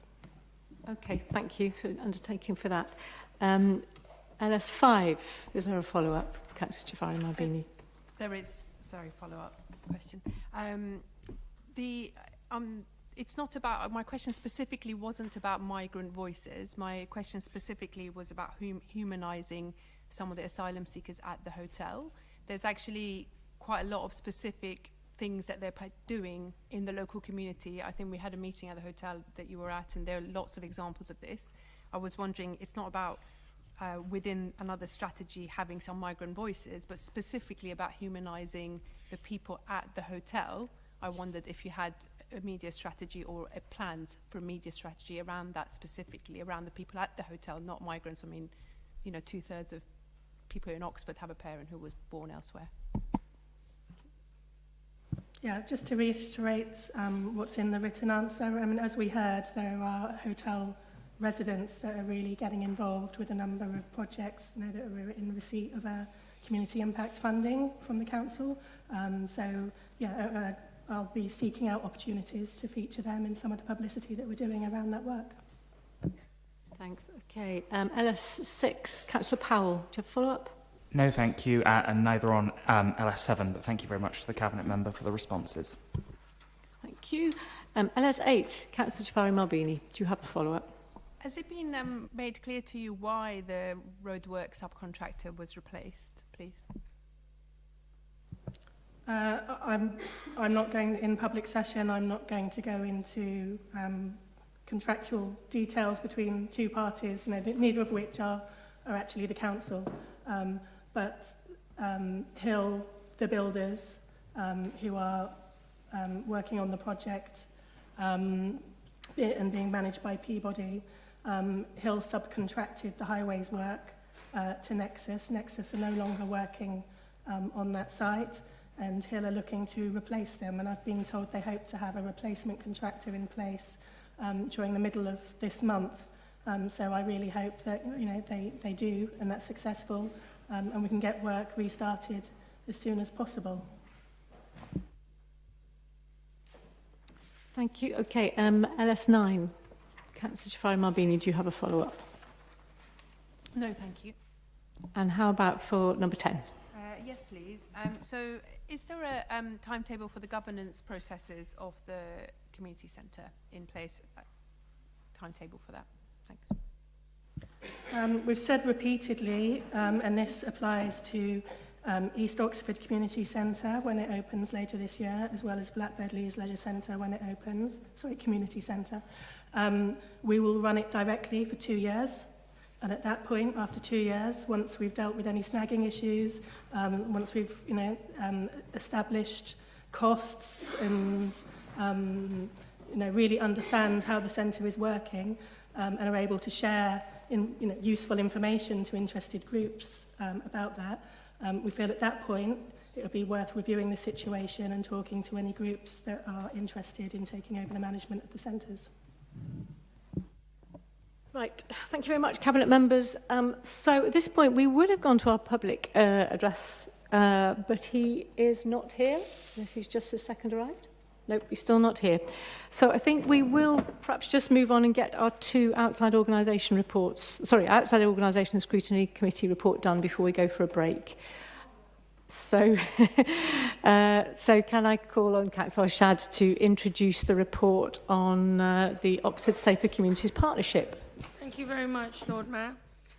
Oxford Safer Communities Partnership brings together organisations to tackle the Oxford community's safety priorities. So these priorities are identified by a strategic intelligence assessment, and it includes violence against women and girls, and modern slavery, antisocial behaviour, serious violence, and preventing extremism. So I commend this report to you, and it details some of the work of our officers and partners who are delivering that continues to make Oxford a safe, clean and inclusive city. Thank you very much. So are there any questions from members of council on the report? Councillor Raymond. Thank you for the report. Recently, our licensing committee voted to abolish the SSP in areas where there's lots of nighttime economy, potentially lots of violence against women and children, and a protection for the communities that live in that area. How does a cabinet member sort of juggle the two and feels without the SSP, how are we going to be stronger in protecting the most vulnerable, especially in the nighttime economy? I've been informed that this actually, thank you for your question, it relates to a previous question. the item in which we withdrew. But I would also like to say at this point that we work very strongly with community partnerships that we have in the council, and we always try to address and work in collaboration when issues are high severity. Thank you. Yeah, I think the point there also is that the report you're referring to having been withdrawn, so that's not relevant for this discussion now. Lord Mayor, can I just... Yeah, the report's been withdrawn. We haven't voted on the report, except that that policy hasn't been in place yet. But the licensing committee as a whole voted to suspend the SSP. Now, I'm just wondering how the cabinet member circumvents those two situations. Potentially we won't have an SSP, but at the moment it's suspended. So that was the question. I know we haven't voted on it at the moment. I think I'm going to say thank you for that question, but it is probably not something I'm not going to ask our cabinet member to make a policy decision on the hoof at this point. Councillor Miles. Thank you. So the report identifies a cluster of offences in the city centre in East Oxford, which the report suggests are linked to the nighttime economy, which I understand from an earlier announcement today that you're seeking to be promoting. And so I want to really understand what your priorities are as a Labour administration and understand what action you're going to take through using the policy instruments available to your disposal to address these identified issues of these hotspots of crime and disorder in these two locations. So what action are you going to take, given that with respect to your the earlier point that you've dismissed, that we're not going to be continuing, it sounds like, with the special saturation policy. So what action are you going to take to address the crime and disorder in these two locations? Working collaboratively with the police that have proactively asked and requested that action is taken related to special saturation policy in these locations. Thank you.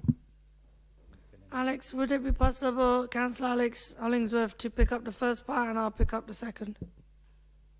Yeah, I mean, effectively, the question is now related to two sets of portfolios. So I've got responsibility for events to the extent of nighttime economy, and Councillor Arshad has responsibility to the criminal behaviour element and is being asked questions which are veering somewhat off the Oxford Safer Communities Partnerships annual update. But since we're okay with that, we'll stick with that. I would say that if one sees nightlife, just ordinary people going out of an evening, then and treats that as an essentially criminal behaviour, yes, you can likely end up with a series of decisions, but I don't think they're going to be helpful. It's clearly one where you've got to balance a whole range of things. I appreciate that the saturation policy we're not discussing because of a technical issue, but as the person who inadvertently raised a 2-hour discussion when I intended to raise a 5-minute discussion with the licensing committee, the issue is that this council elected rightly, I think, to have a saturation policy because of a way in which nightlife was operating 20 years ago. If one is to reflect on it now, and it's interesting, and Councillor Raymond is one of the small number of us in this chamber who was born here, spent his entire life here. The vast majority of us are incomers because that's the nature of our city. And his reflections in that initial licensing scrutiny, which were informal, I'm not saying it's any policy on his part, but you can see a city that is changing, not necessarily in a positive way, and it is true of nightlife in a whole range of towns and cities up and down the country. So it's all about striking a balance. So I would say, rather than trying to kind of suggest to link a paragraph and say, well, nightlife's clearly crime causing, therefore we shouldn't have it. It sounds suspiciously like one of those kind of, approaches which we've seen in cities for thousands of years of, shut the gates and tell everyone to be at home. That's not how life works. And so you've got to strike a balance. But equally, and I will finish my bit and come on to Councillor Arshad's bit, there are, of course, increased criminal activities which can be connected to nightlife which isn't being looked after, and that was why we introduced that saturation policy in the first place. So it's always a question of striking a balance. But it's a balance between the two things. It's not picking it out and just making it a criminal issue. It's not. Thank you very much, Councillor. I would also like to add on that point is that the Night Safe Oxford works with very different venues to keep women and girls safe within the late night entertainment areas. And Oxford City Angels has been a success story, receiving an award from the police and the crime commissioner for their work.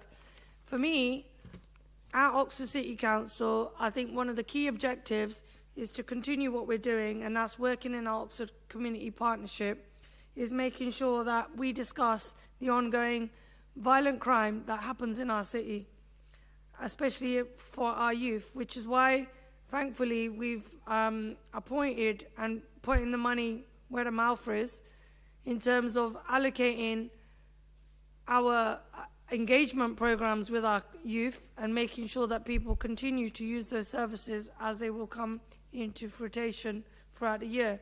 And that is something I'm really passionate about because I'm born and bred in this city, and I want to make sure that people who, just like me, have places to go, have things to do, and inspire not only themselves and their family, but their communities, and wake to help people, to serve people.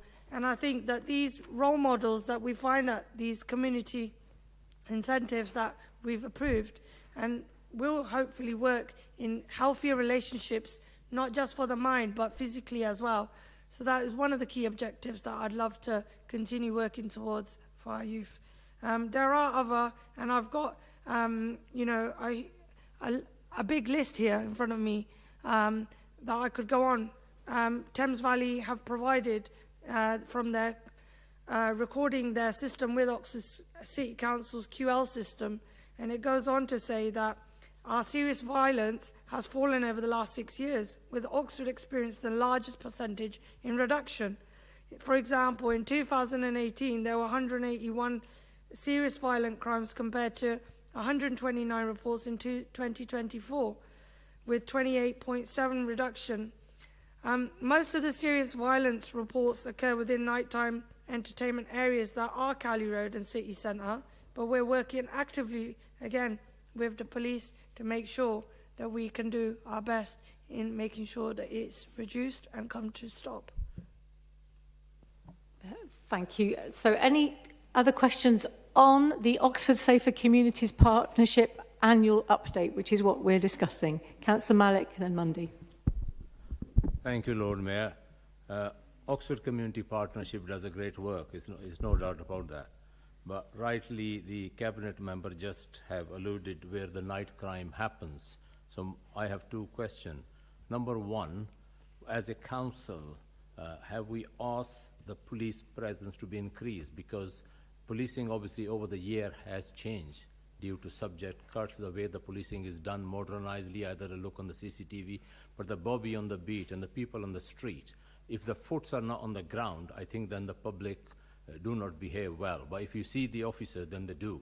So have we asked them to increase, because we know where the hotspots are, so have we asked them to increase their visibility? And secondly, Night Safe does a great work, as the cabinet member said. Can I ask the cabinet member a question? When was the last time she went out on a round with a Night Safe or any of the policing team to see what the actually problems are? Because if you haven't been out, it's all right to read a report. What's happening actually on the ground? Go ahead. Thank you very much, Lord Mayor. Yes, we have increased our police presence in Cowley Road area in East Oxford.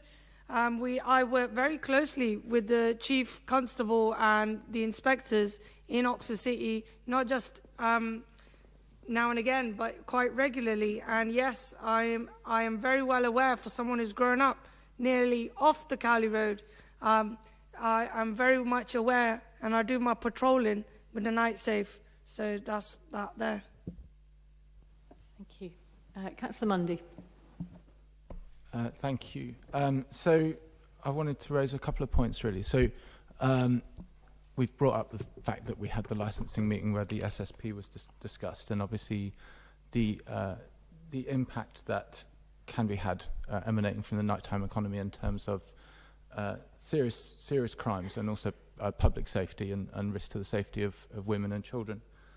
Now, I just wanted, in the context of what we've heard earlier in the meeting, where we have our new champion for the nighttime economy, James Taylor, I just want to be sure that our cabinet member for Safer Oxford is going to robustly defend the interests of the city when it comes to safety and the safety of the nighttime economy, with her counterpart here, who's now the champion for the nighttime economy, in light of the fact that James, I'm sure you won't mind me saying, he was the one who proposed to get rid of the SSP, partly under the argument that it doesn't isn't going to have any impact on crime and that there isn't any need for it. And I thought, if you don't mind me saying, Councillor, that's probably inappropriate to be bringing that into this meeting. Well, it was a public meeting, and so that was a public meeting, and it was being live broadcast. So that's not different information.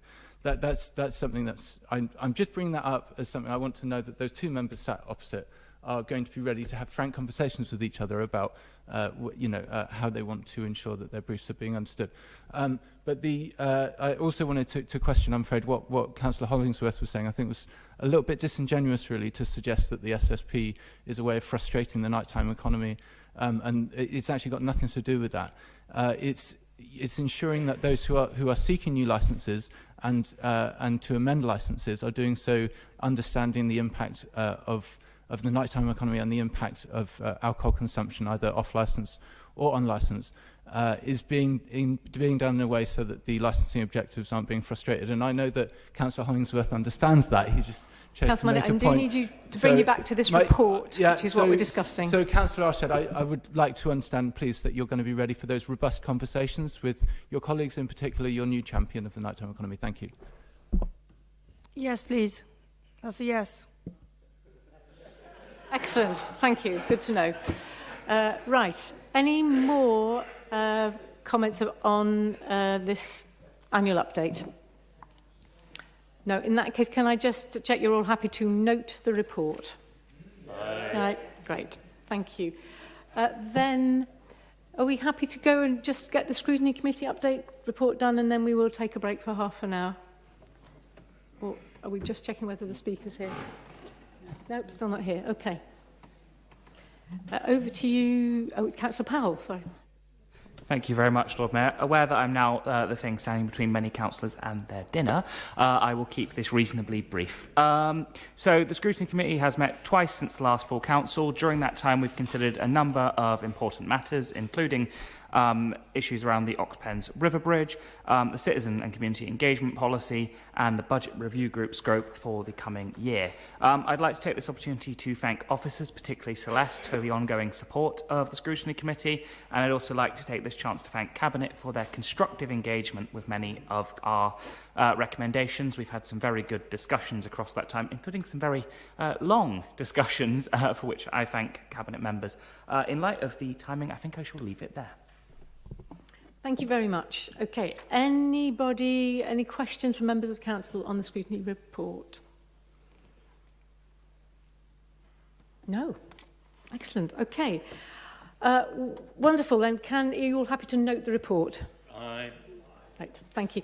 So, in that case, we will take a break now for 30 minutes. So, if you can all be back here by 15:15, and we'll start with the public address at that point. Thank you.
Right, welcome back everybody, and hopefully now our speaker is here. We have one public address this evening, which will be from Dan Glazebrook.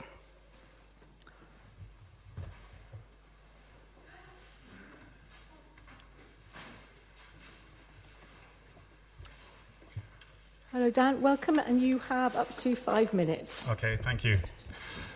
All right, greetings councillors.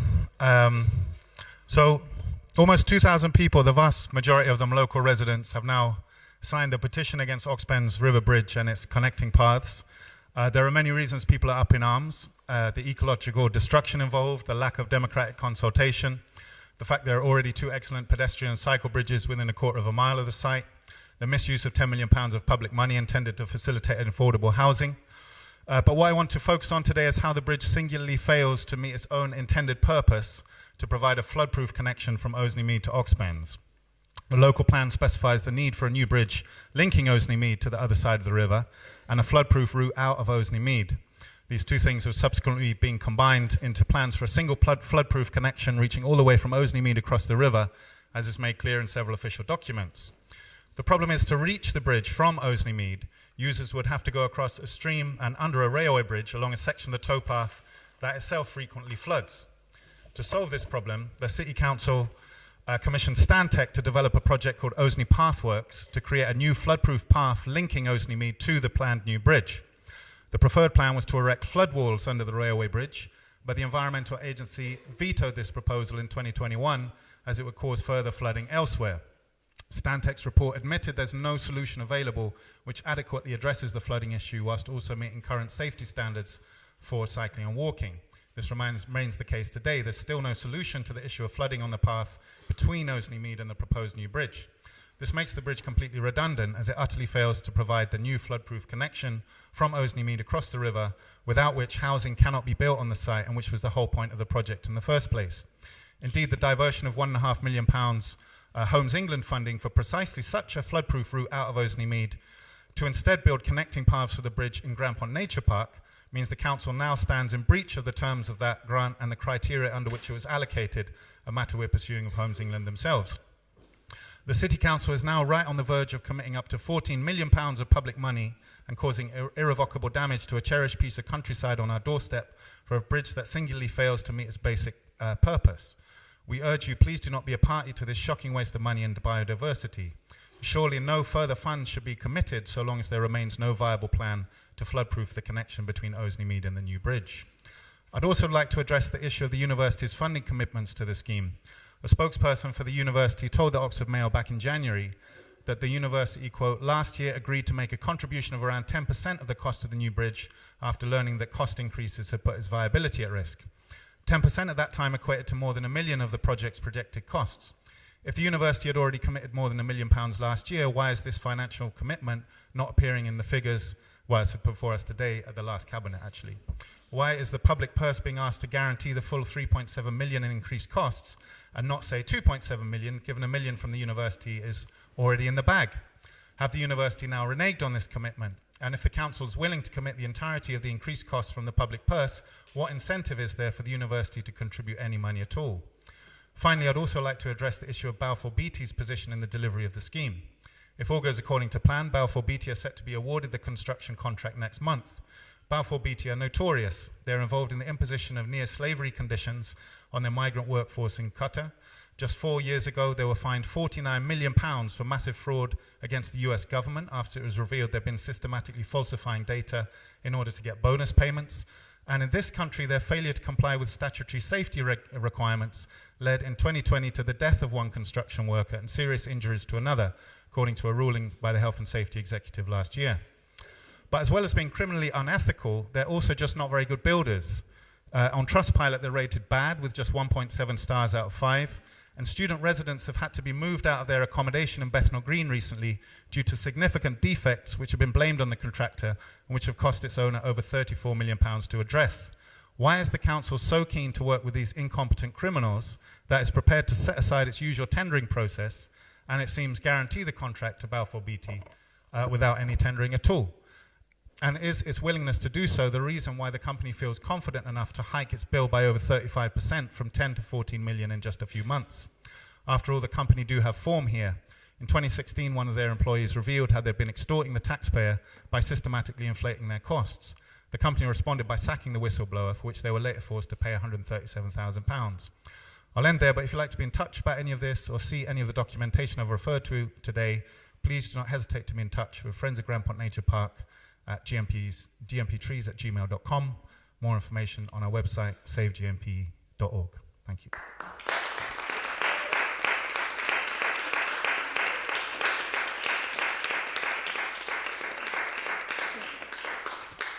Thank you very much, Mr. Glazebrook. I believe Councillor Hollingsworth has got a response for you. Thank you very much. There were a number of inaccuracies in that. I hope I will cover at least some of them. This bridge has long been part of the policy and placemaking proposals for the West End, all of which have been consulted on widely and at length, debated in this full council and then adopted as formal documents. The West End Area Action Plan adopted by the City Council in June 2008 sought, and I quote, a new pedestrian and cycle bridge across the Thames to join Oxpens Field to the Thames towpath is proposed. This would link the West End to Oseley Mead and the West Oxford cycle route. Improvements will also be made to the route running east from the pedestrian bridge. The key document of the then local plan, it was called the Oxford Core Strategy, was adopted in March 2011. It made clear that it sought a new Thames cycle and pedestrian bridge in this area. Moving on to November 2013, the Oxpens SPD, that is a supplementary planning document, something which provides further detailed guidance to supplement existing policies within a local plan, was adopted by the City Council after consultation and democratic assessment. This explains in detail what is proposed and what the objectives are for the new bridge. To quote, a new bridge crossing the Thames, or ISIS, should be provided to enhance opportunities to move between Oxpens and the wider area, notably the Grand Pont Nature Reserve, and residential areas up and downstream on the opposite side of the river. Indicative locations for the proposed bridge crossing are illustrated on the development framework plan and illustrative master plan, those things in capitals. The exact location of the bridge is to be determined and the Environment Agency must be consulted on the design. There are maps in that document, the development framework plan and the illustrative master plan in the 2013 Oxpens SPD, and they include the proposed bridge in almost exactly the location for which planning permission was submitted and then approved. Moving on. The current Oxford Local Plan 2036 was adopted by Oxford City Council in June 2020. Policy SP2 says, the master plan for the Oxpens site should consider in greater detail how and when a pedestrian and cycle bridge will be delivered linking this site with the other side of the river. This is then expanded on in the current supplementary planning document, the West End and Oseley Mead SPD, adopted by Oxford City Council in November 2022. It says, the Oxpens River Bridge is one of the key infrastructure priorities in relation to movement, not flood prevention, movement for the site. The bridge that has been proposed, consulted on, and whose principle has been part of numerous formal policies adopted by this council for 20 years now, has planning permission and technical approval for the structure and a route have been identified to deliver the bridge. Grand Pont Nature Park will remain for the very most part entirely unaltered. The proposals will deliver biodiversity net gain and maintain the level of tree canopy cover in the area in accordance with national and local planning policies. The path through Grand Pont is already well used, and with further development in the West End, the level of use is forecast to increase. Work was done, as was suggested, to look at the options to flood-proof the towpath under the rail bridge, but they have not yet been taken forward, as there is not yet funding available to achieve them. This does not mean that the route will not continue to be used for the rest of time, and the pathworks and proposed bridge will provide an attractive and legible route across the river to the city centre. The other bridges across the Thames will remain, and the potential to improve the Gasworks rail bridge, which is often cited, was considered by the County Council 2016-17 and was discounted as a workable option. Further review has highlighted considerable challenges, particularly with the footpath across Castle Millstream, which is too narrow to accommodate cycling, and the alternative route, which would be across the Castle Millstream Bridge and would require alterations to create a hardened path and altered levels across the protected meadow. The Council procured Balfour Beatty through the Local Authority Framework, known as SCAPE, to undertake pre-construction services as part of the preparation of the project and the planning process. The Local Authority Framework carries out vetting work on all contractors that it works with.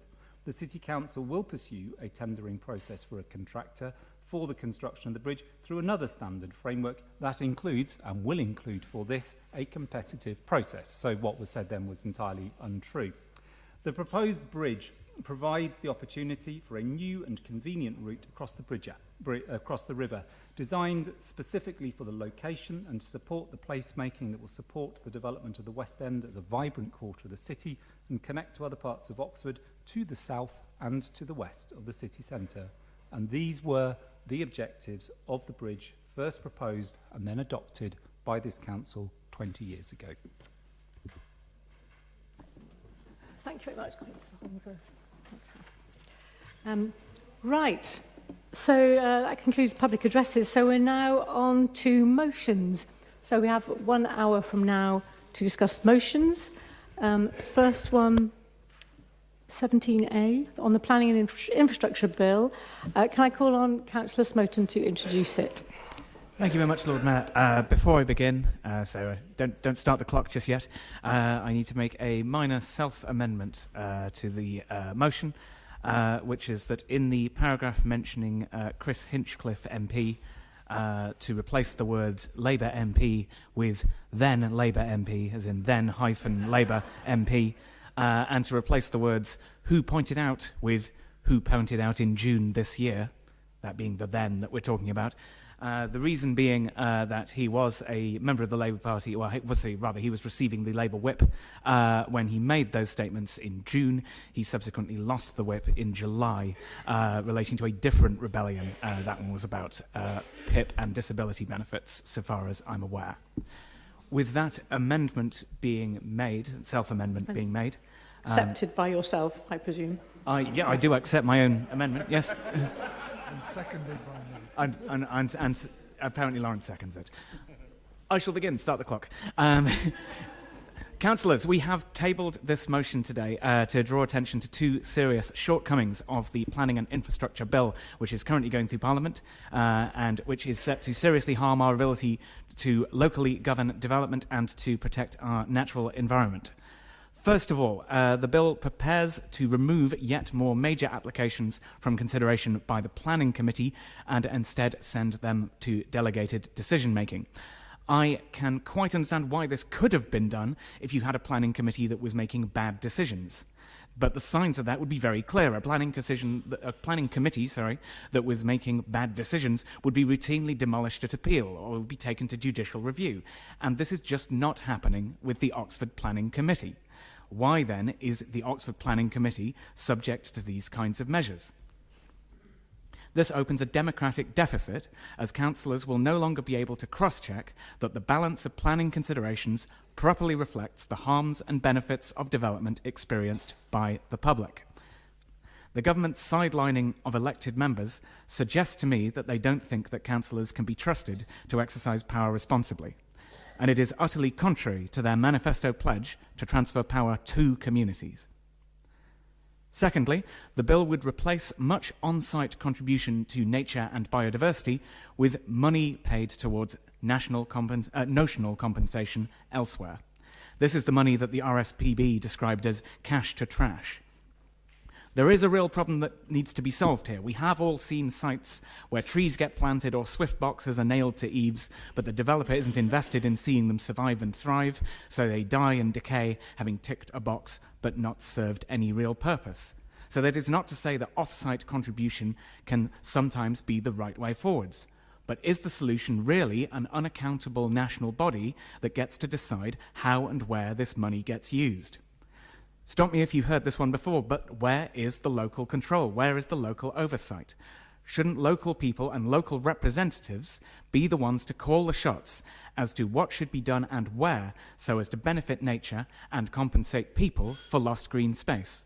Instead, Natural England will decide the scope and draw up the plans, and we will have to hope that the present government, or hopefully the next one, is sympathetic to local opinion. Councillors, I urge you to back localism and to back local power wielded carefully and responsibly, self-determination for our communities, over an authoritarian bill that strips power from elected representatives. Please support the motion.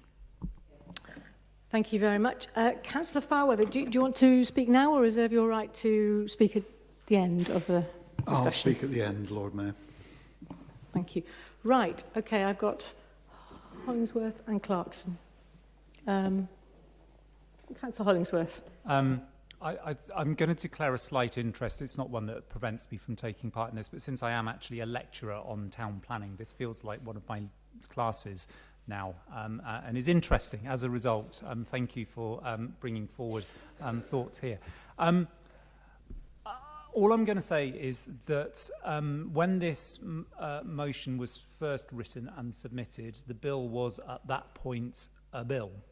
Since then, it has moved on very, very substantially and is a bill in progress, but has, I cannot follow how many amendments there are on it, but there are an awful lot. So I appreciate there may be some headliney things, but I think it's trying to nail a flag to a very, very moving flag post at this precise point. So picking up those precise issues, there is, so Oxford's planning committee will not necessarily be impacted in any shape or form because the actual words that are in the legislation are very clear. There are powers which are transferred to a Secretary of State, and that may be regarded as a good thing or a bad thing, and I'll leave it up to you in your summary to pick that up. But it doesn't specify anywhere, it didn't specify in the guidance in 2024 when it was initially published how many members of the committee should be, and it is unclear as to precisely what might be allowed to go to a committee and might not. I strongly suspect whatever is in the legislation at the moment will also change as you move on. That is the nature of legislation, and almost invariably it will be down to some secondary legislation because that is what all governments and all parliament seems to do and have done for some considerable time. So I don't think there is any clear direct impact, and I've waded through the many, many amended versions of Clause 51 or whatever it is, which includes amendments down to when it's 39XXX4 or something, the amended slot that's going in. And on the other issue, there is currently a whole series of debates about the natural environmental issues where the government has acknowledged that it needs to change it, and they are currently being changed in the House of Lords. So I'm not quite sure what more we could contribute until we know what it is they have or have not changed. Thank you. Councillor Clarkson. Thank you. What Councillor Hollingsworth said leads quite neatly into what I was going to say in terms of the fact that we are dealing with a moving picture here. Let's just remind ourselves the UK is the most nature-depleted country in Europe. We have a lot of existing environmental protections in law, yet they have neither enabled nature recovery nor have they been able to encourage sustainable house building. So the status quo has not worked, and I don't think there's any reason to think that it will work in future. So we need to move away from a site and a species-specific approach to one which no longer pits environmental protection as against growth. And also, again, back to what Alex was saying about the fact that this is still ongoing. It's worth bearing in mind that the Office for Environmental Protection is broadly happy with the amendments which have been made so far. And obviously, the Nature Restoration Fund needs, and the way it will operate needs further scrutiny and development. But I do think that this is the right move, and it's going to be a better deal both for nature and for people. Thank you. Councillor Brown.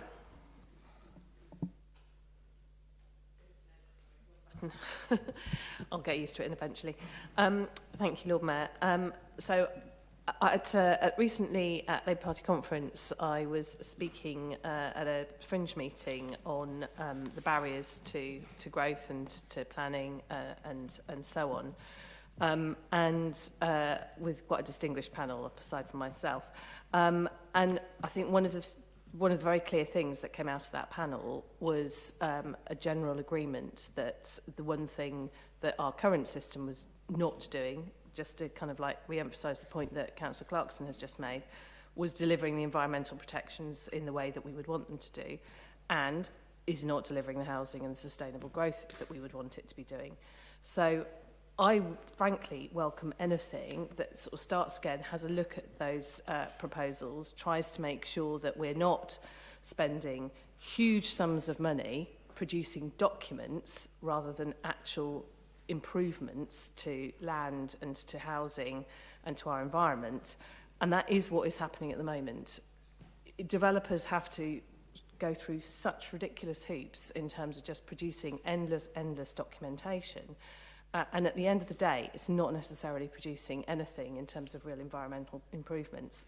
So I do think there's plenty of scope for this bill to get it right, to try and make sure that we can protect our environment, we can protect greater biodiversity, we can create sustainable development, and that we will be able to build houses quicker and more cheaply, because that is important. Apart from anything else, if we want affordable housing, and in this council I hope we all want affordable housing, you need to make sure that you're keeping the costs of development down in order to try and make sure that you can get as much affordable housing as possible.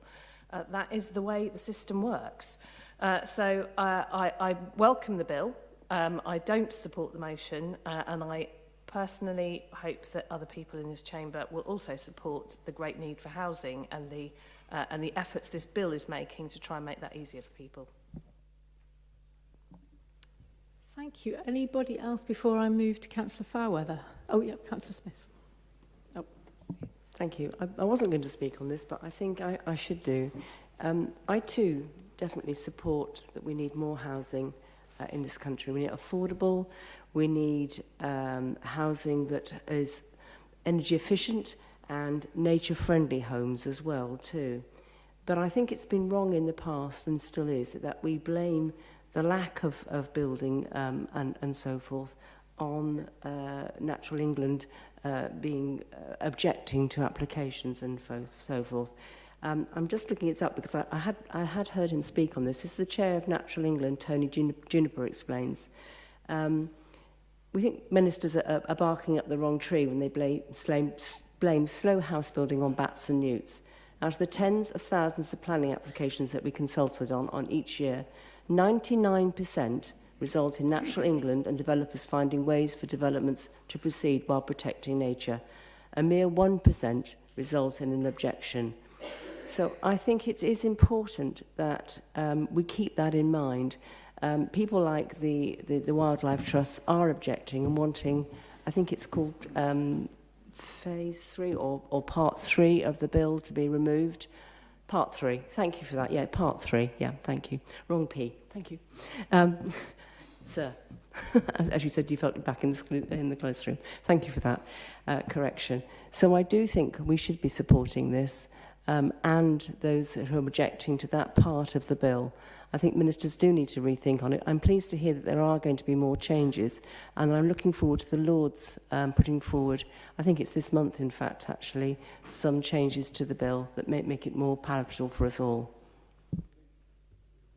Thank you. Right, Councillor Raymond. Thank you, Lord Mayor. So I'll just touch on the first part of the motion. I think the reason that our planning committee doesn't suffer is because our officers do a really good job, and we need to trust the professionals to do the job. And I think anything that helps speed up the process is really important. And at the moment, we do get a long backlog of applications that are subject to small things, really great details that actually the professionals need to deal with them, and they can deal with them. And I think the gist of this bill is the fact that we want to speed up. Nobody is trying to bypass or circumvent anything in that sense. And also, as Councillor Smith just said, or touching on 99%, are approved anyway. That just shows that actually the professionals, the planning officers and the planning department are doing their job. But because there's so many hoops that they have to go through, that application is delayed for so many, potentially years.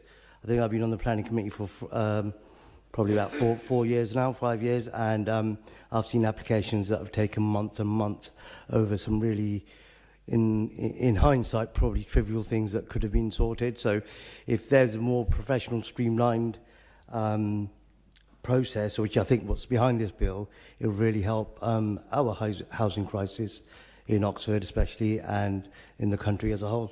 So I'd oppose, sorry. Thank you. Councillor Railton. Yeah, so I find this motion as sort of an odd and fairly unforgivable defence of the status quo.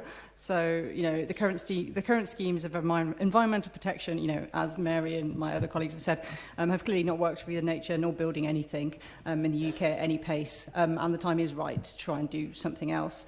I sort of hate to bang on about bat tunnels, but if we were going to spend £120 million on protecting bats in the UK, we would not be putting a tunnel over a short bit of track in Buckinghamshire, and I think most, you know, pretty much everyone here would agree with that.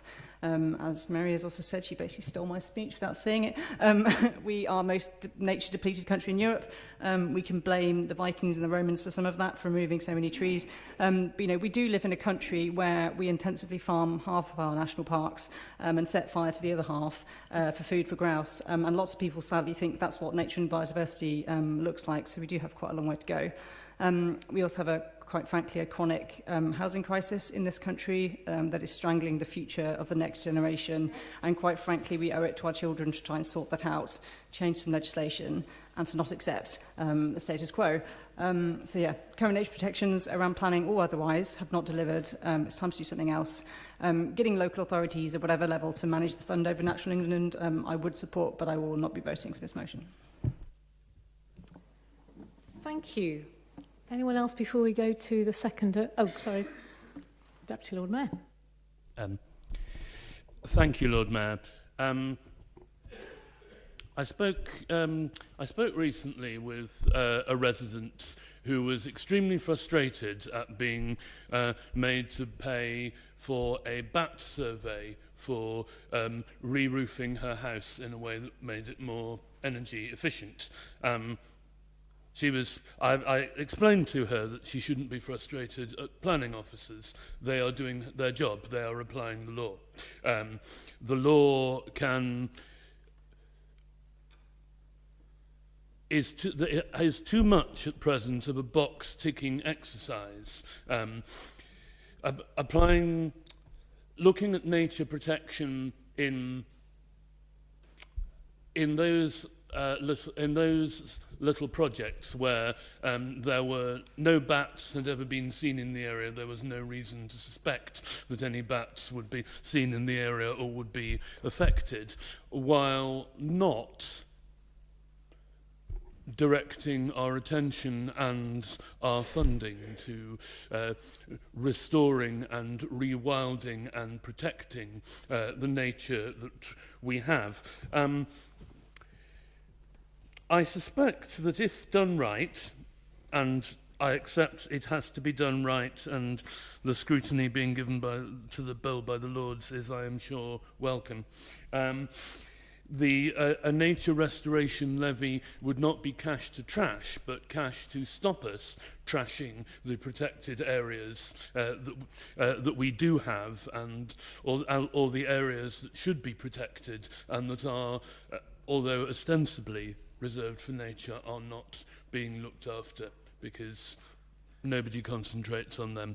I think the bill, if done right, could reprioritise our planning system towards both building houses and enhancing nature. Thank you. Councillor Mudderman. Thank you. I just wanted to refute the inferred suggestion that anyone who voted for this policy, for this motion, is in some way against affordable housing, because that's obviously not true. I think everyone in the House, everyone in this room, as somebody opposite said, is very much in favour of affordable housing. And for my part, the biggest issue for affordable housing in our city is the administration's desire to continually put employment sites over and above housing sites. And that's a much bigger issue than the planning system. So I will be voting for this motion. Councillor Jafari Marbini. It was quite interesting that Councillor Hollingsworth made the argument that the bill is kind of in a state of flux. So surely now is the time to act and make the council's wishes known, not wait till the bill is completed and then make the council's wishes known to the national government. And also then Councillor Brown implied that actually the Labour group do really like the bill, but obviously it sounds like we don't really know what the bill is going to look like because it's being amended a lot. So I'm not really clear what the position was there from the Labour bench, and I totally agree. I too am really for affordable housing, but surely that's a lot of it is to do with the viability criteria for all building, which really is not allowing us to have as much social housing in the city because of the viability calculations. That means the developers get an awful lot of profit. Isn't that the biggest issue with house building? Okay. Councillor Turner.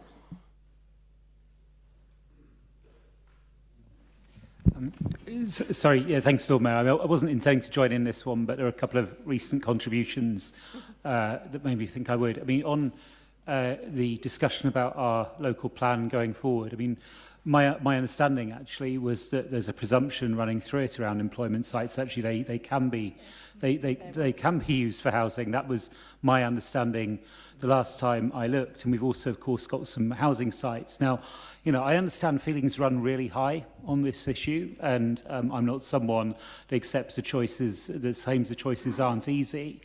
I am someone that sticks his neck out on it, Lord Mayor. You know, there's a development proposed in Iffley Village. Last time I was up for election, people hung up pictures, you know, saying don't vote for this man, he's trashing Iffley and all the rest of it. But the argument that I make to people there is that when I talk to families that are in desperate housing need, you know, when I talk to, you know, the families of kids in, you know, my kids' class at school, they had a kid sleeping, you know, next to a fridge, can't sleep properly, can't do their homework. And I take it up with allocations, and the process has been followed, and we try to help people. Or when I have those conversations with people in temporary accommodation, or maybe even, you know, emergency accommodation in a hotel, I say I will try and do something to get more housing built. And the problem which I find is that people are okay with that in the abstract, and we've heard a couple of points about it in the abstract tonight. But, you know, I hope the councillors that just spoke will be okay coming down Iffley Village with me and supporting, you know, sometimes some of those hard issues when you come under pressure. Because I find people are very good at the theoretical support, and when it comes to the practical support, then they end up backing off, and that's rather a shame. And just on the viability point, I mean, there's a lot of sensible work done on barriers to affordable housing delivery. And I'm not one of those people that says that it's all, I think, you know, sometimes people say planning is the problem too often, you know, and I say that, you know, in a spirit of criticism of the current government as well, right? Sometimes I think there are market issues, competition issues, sometimes there'll be viability, but we can't. Equally, when you look at serious work, and I'll share some of the shelter reports with councillors if they're interested, it's not just all about developers making excessive profit and going on viability. There's a whole dysfunctional system here. Some of the issues in this bill will address some of it, but it's by no means all of it. And then lastly, a chunk of it as well is about the commitment to public support for house building and investment. And that's something which is happening now, which went into abeyance rather in recent years, and which I really, really welcome.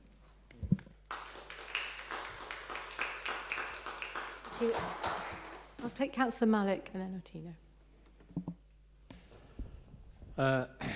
Thank you, Lord Mayor. I will be voting for this motion. I don't take this kind of emotional blackmail. You know, we have a long waiting list in the city, so therefore, we have to go and invade every single playground in our city, in our local plan, because 5,500 people are waiting on the list. Well, world become economic, have become basically a global village. People on the move, We're lucky to have a family members, population is growing around the world, and city boundary remains the same. I mean, bring on the devolution and let's see where we go. And equally, even when the devolution comes in, Greater Oxford will try to invade the other green spaces instead of going along. So when we eventually run out of, there is $1 million question, all these green spaces, I mean, tomorrow the administration can turn up in a local plan, well, South Park is too big, why don't we have a chunk there? Because there is 5,000-6,000 families are waiting, and they're coming along. I mean, we can go and invest taxpayers' money during COVID in Broad Street Meadow, and then our companies can outbid the developer to buy the Ifley Meadow to build on it. Oh, we need housing. I mean, where is the balance? If you either like the greenery or you like the biodiversity or you're out there to kill it. You can't have both ways. You have to make yourself clear on the policy. So just listening to this, oh yeah, the people are waiting because this is why we have to bring this play area in and this stuff in, that's not good enough, because you get in the local plan, you make a policy, developer going to get their way, and we lose that green space forever. So therefore, please do vote for this motion. Thank you. Councillor Attino. Yeah, okay, I don't have any expertise in planning, but what I do is I go out and talk to the residents of Northfield Brook regularly, and pretty much every time I go out, I have a really moving conversation with people living in overcrowding in a 2-bedroom flat with many children, families that moved into 3-bedroom accommodation when they had kids, and now they've got 2 30-year-olds living at home, and they've absolutely no chance of ever being able to get the money for a mortgage or get onto a housing register. I meet people who are safer served thing. So we absolutely need to build more housing. Absolutely need to do, and that's the most important thing that this council can contribute to. I am prepared, I know nothing in detail about this bill, but I am prepared to sacrifice the rights of people to complain and object to some of those rights to get more housing built, because I'm fed up, and it's too emotional meeting these people over and over again, and all I can say is go on the housing register knowing that they'll get nowhere. So I am prepared to make those sacrifices, and there are too many people that say they support housing, but not here, here, here, or here. And there's always a reason why people don't want it near them. I mean, it is disruptive when you have building work around you. But I don't want to live in a society where people haven't got secure housing.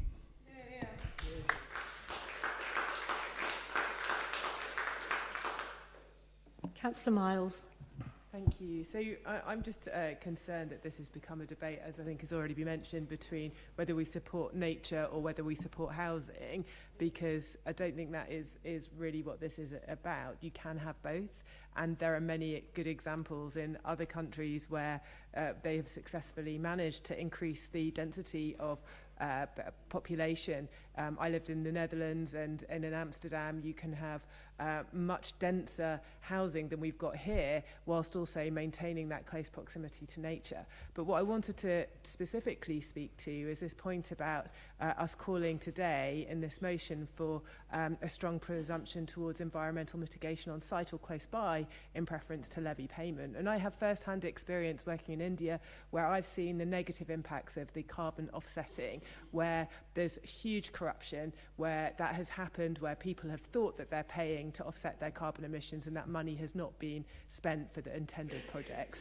And so what really worries me about a nature restoration levy is that it's open to abuse. And, you know, we've heard the term dysfunctional from the other side of this room, but it could be dysfunctional. It may not work. And actually, people need nature on their doorstep just as much as they need housing. It's not one or the other. They can have both. They do have both in many places where they don't have the housing issues that we have in this city, which has been, I think, socially constructed through very long policies where you've prioritised office space over you know, creating accommodation for people who need it. Thank you.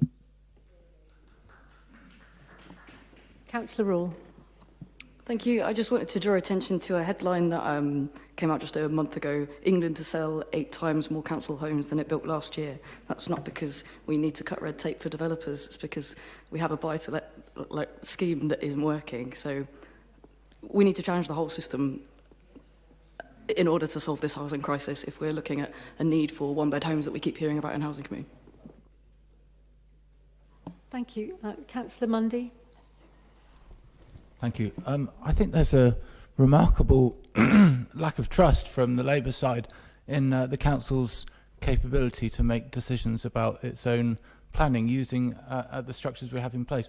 Surely we should believe in our own capacity and knowledge, and those of those on the planning committee, to actually make quality decisions that do encourage quality housing and housing in appropriate locations where people are going to be able to live, and where we can encourage the building of council housing and acquiring properties for the housing revenue account, as we heard earlier in the meeting.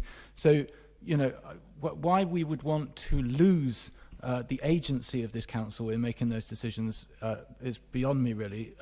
You know, we should be having faith in the fact that we can make those decisions ourselves and not be wishing for national government to impose upon us more than they do already.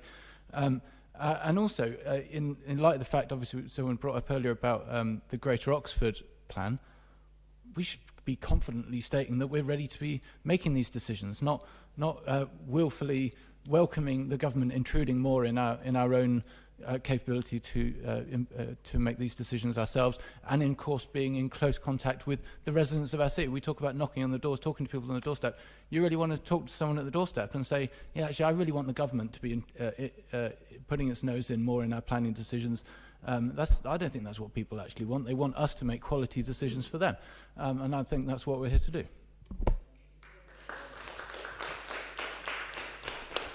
Lord Mayor, on grounds that on grounds that I think motion B addresses a very important topic, and I think we should devote time to it. May I move to proceed to summing up? I've only got two more speakers left, and then we'll be going to you two. So please be quick, and we'll have plenty of time for the other motion. I won't be supporting the motion. One of the reasons why I'm quite in favour of the government's proposals is the flexibility it gives you to acquire funds from developers to improve nature in a more flexible way than we currently have. I can think of cases in this city where we are held back, frankly, and thwarted by the need to find sites that are adjacent or very close to the sites where we wish to develop. And that's actually very difficult sometimes in this city, and is frankly holding us up in bringing forward affordable housing proposals that I think many people in this chamber would want to support. The second thing I would say, absolutely reinforcing what Councillor Tina said, it's coincidental today that I spent time this morning with two families who are facing eviction under Section 21. It's not just the issue of overcrowding, it's the mental health issues that emanate from this. Very serious mental health issues where people are having to take medication in order to deal with the strain in their families of not having sufficient housing to live in. That's the big story here.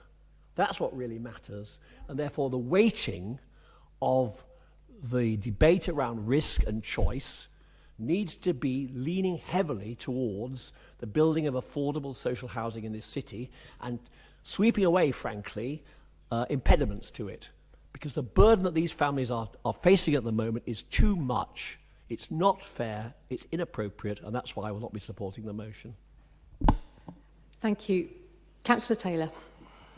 I'm sure I wasn't the only councillor here who was watching the Oxford United planning decision that was made last month.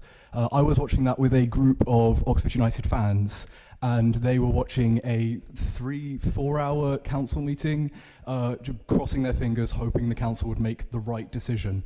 It was a choice between making the right decision or the wrong decision. And I don't believe that council planning committees should have the power to make the wrong decision. I don't understand the argument from Councillor Mundy that we should put the faith in councils to make the right decision when we can just simply have the right decision made and not go through the whole faff. I have residents on. Let's just go home then. I have a resident on Upway Road. I have a resident on Upway Road who's about to be evicted from his home and has been applying for council houses over and over again, and is not going to get one until he becomes homeless. I was canvassing Planman's Tower the other day, and I talked to 3 different families who are in overcrowded flats who can't get better council houses, who can't get bigger council houses. I agree with Councillor Rule that the whole planning, planning system needs an overhaul, so I don't understand why we should oppose the first step, because this is the first step. I mean, the government has talked about bringing further potential planning reforms after this one, and I don't understand why we should say no at the first step of what the planning reforms will be. Thank you. Okay, Councillor Fairweather, would you like to do your seconding now? Thank you, Lord Mayor. Despite the administration attempting to divert attention onto affordable housing and viability issues, I'd like to remind Council that this motion seeks to ensure that the Council's dissatisfaction with the Planning and Infrastructure Bill is brought to the attention of MPs. It's remarkable that in parallel with local government reorganisation, which is supposed to devolve more decision-making to unitary local authorities, this bill is progressing through Parliament. It seeks to take powers away from local communities. Taking decisions out of councillors' hands is taking decisions out of the hands of local people. Removing people and their councillors from the system does not mean faster planning, it means less democratic planning.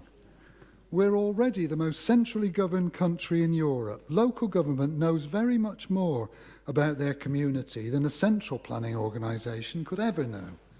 The evidence is clear. Councils already approve more than 85 to 90% of planning applications. Councillors are not blocking development, they're facilitating it. And they're doing so with local insight and consent, the very things that make planning sustainable and defensible. The evidence to show what happens when there's insufficient investment in environmental enforcement capacity in planning authorities is clear. A recent report studied 42 developments with over 6,000 homes. It showed that only half of the environmental conditions have been implemented by developers. Indeed, it would seem that Oxford North is a local example. It would appear that there is, as yet, no trace of the environmental mitigation promised in Cutslow Park, but the development is now officially open. Do we think this bill will improve this? The answer has to be that it will shut people out and silence local councillors and local voices. Please vote in favour of this motion. Thanks. And finally, Councillor Smoten to summarise a response. Thank you very much, Lord Mayor. Right, quite a lot to get through here. Councillor Hollingsworth talks about the soup of amendments that are currently going around. Well, quite. Now is the time to intervene. If we wait until that soup of amendments has congealed, then it will be much, much harder to intervene at a later point than to make our voices heard now. Now is the time to speak. He also talks about the powers to remove applications from committees. This is rather a blank check. It could say, for example, that you can remove applications from planning committees when they have shown themselves to be making poor decisions, when they have been knocked over at appeal repeatedly, or something of that kind. But it doesn't. It just gives a blank check to the minister. Councillor Clarkson talks about the status quo and problems with the status quo. Quite right, there are problems with the status quo. Nobody likes it when a developer is forced to deliver some BNG on site, so they sort of throw it over their shoulder and it's done no good. Nobody is saying that the status quo is exactly right, but the choice is not between the bill and the status quo, the choice is between the bill, the status quo, and a better bill. Councillor Brown talks about how she wants to get housing built. Well, quite right. But who should be the people deciding what's the best way to benefit nature when the building damages nature in some way? Should it be a body out of DEFRA, or should it be this council? I would suggest it should be this council. I note, by the way, there's been reporting this weekend that was talking about de-amending the bill, so any conciliations that come away from amendments should be subject to that.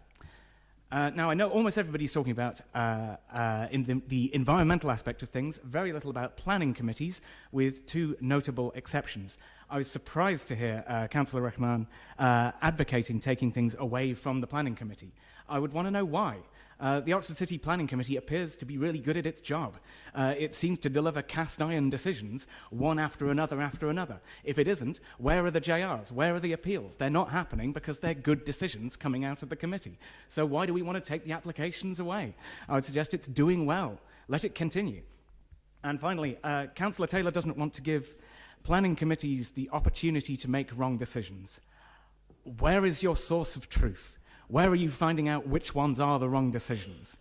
Because planning is not arithmetic. Like, if the question was what is 2 plus 2, then fair enough. No planning committee can say that it's 5. But it's not. Planning law is administering balancing tests, and those balancing tests have to be informed by the facts on the ground, and they have to be informed by people who understand the local neighbourhood. That is not national government, that's local councillors. That's why you should keep those powers where they are. Please support the motion.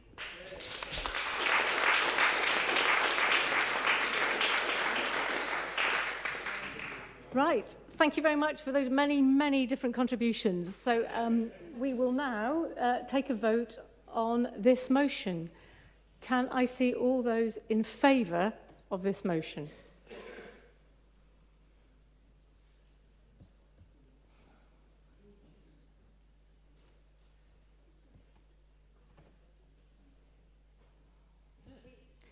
Okay. Happy? Can I see all of those against this motion?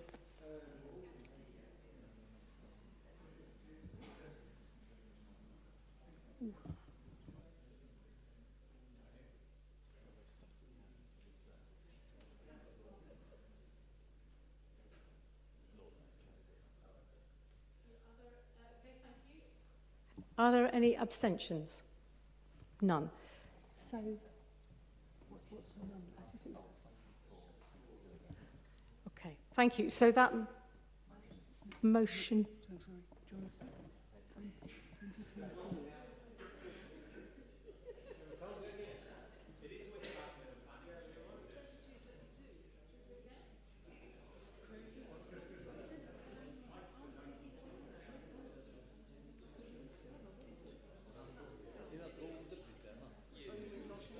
Thank you. Sorry, so that motion was defeated. Sorry, I just thought it was 24 and 22 against.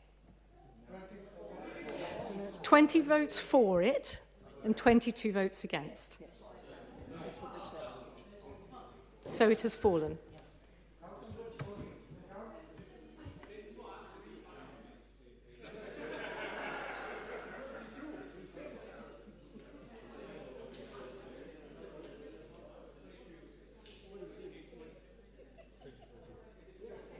Okay. I think there's been a bit of... Let's just do it again, because I think it may have been a tie. Okay. Take the vote again. All right. So, there's been... All right. Please, can I see all those in favour of the motion? 4, 6...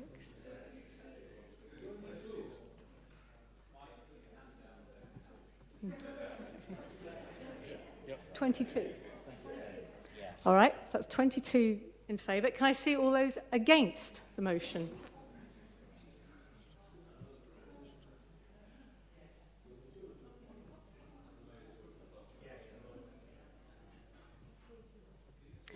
$22. How exciting! I get to use my casting vote. Fantastic. Right. Well, my casting vote is going to be against the motion, I'm afraid. So the motion has fallen. Right. Wow. Never thought I was going to get the chance to do that. Okay, so let's move on to the second motion, which Councillor Smoten has already said is a very important one for us to debate. So I call on Councillor Powell to introduce the motion. Thank you very much, Lord Mayor. Colleagues, obviously the motion today is of particular importance and is something that I think we can all agree affects many of our constituents and residents around this city. When I speak to residents around this city, many residents, particularly those from global ethnic majority communities, from Muslim families, are living in fear as a result of the racist discourses that have permeated our society. What this motion does, in simple terms, is affirm a series of things this council has already signed up to, and then articulate through those things some of the commitments and actions that we might take to usefully represent our residents and make representations to national government about what they can best do to try and address the spread of toxic far-right narratives in our society. I think it's really important here to address a couple of tenets that come out in national politics that greatly exacerbate the issues we face. The first relates to one of the items in Council Resolves. In our Council Resolves, one of the things we are going to ask to do if we pass this motion is ask for representations to be made and oppositions to be made against the decision to end the right to family reunification.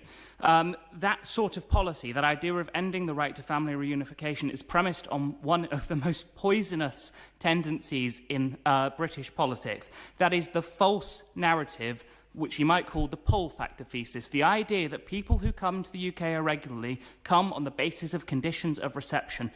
The Home Office's own statistics show that this is pretty much irrelevant to the reasons why people come. The reasons why people come to seek asylum and refugee status in the UK relate far more to familial ties, shared language, and other factors that reflect this country's history of colonialism. So when the government proposes to undertake those kinds of policies, they don't do anything to address problems like people risking their lives crossing the Channel, which we all agree is a problem that needs to be addressed. But that policies such as ending family reunification will do nothing to address this.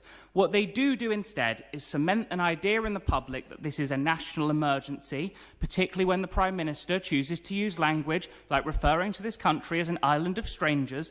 These narratives give residents, communities, an idea that migrants are to blame for the deprivations they are suffering in their day-to-day lives. We all know that migrants are not to blame for these things.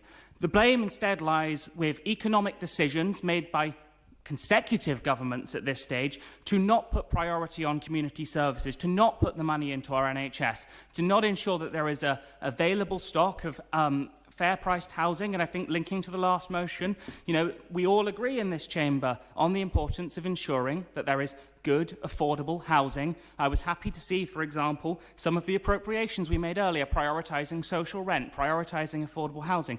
Those are the things that government should be focusing on if they want to address the poison seeping for our communities, not playing lowest common denominator politics, invoking hatred and spreading false narratives about the causes of the problem this country faces. We've seen the consequences of these narratives all too viscerally in recent days, with attacks in Manchester and Peacehaven. We also know that our own Oxford Central Mosque was the victim of a horrific racist incident just a few weeks ago. I think it's really important here that as representatives of a city which, and I remember the now Deputy Lord Mayor saying in his first address as Lord Mayor, and in fact in my first time in this chamber, talking about Oxford as perhaps the UK's smallest, truly global city. We are all representing global communities in this city, and I think it would be the most powerful thing if we choose to use our voice tonight to stand up for those communities, to say enough is enough. The hatred perpetuated by government and by far-right racists on our streets needs to end. Let's stand up for our communities and let's pass this motion.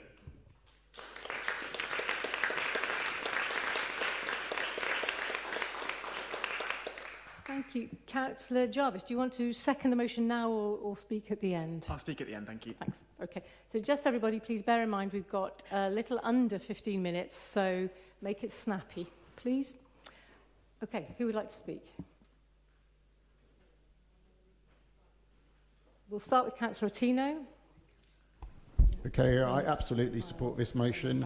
What we have seen recently is the whipping up of hatred towards and the demonisation of minorities by super rich people like Elon Musk. We've seen this strategy before through history. It seeks to turn ordinary working person against another ordinary working person, blaming each other for our problems, lack of housing, longer waits at the doctors, when actually the real reason we have those problems is the inequalities in our society, where we have a small number of people with so much wealth and most of us with very little else.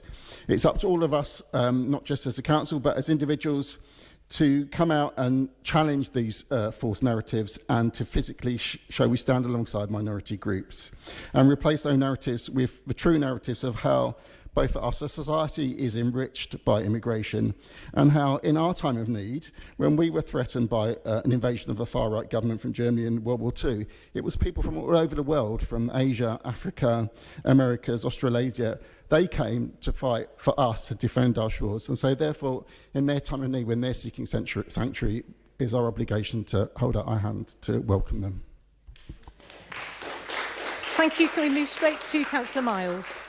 Yeah, thank you. I'll just keep this brief, but 35% of the people in our city were born outside of the UK, according to the last census. And interestingly, if you compare that to the UK overall, elsewhere it was only 16%. So we're really much more diverse than other cities.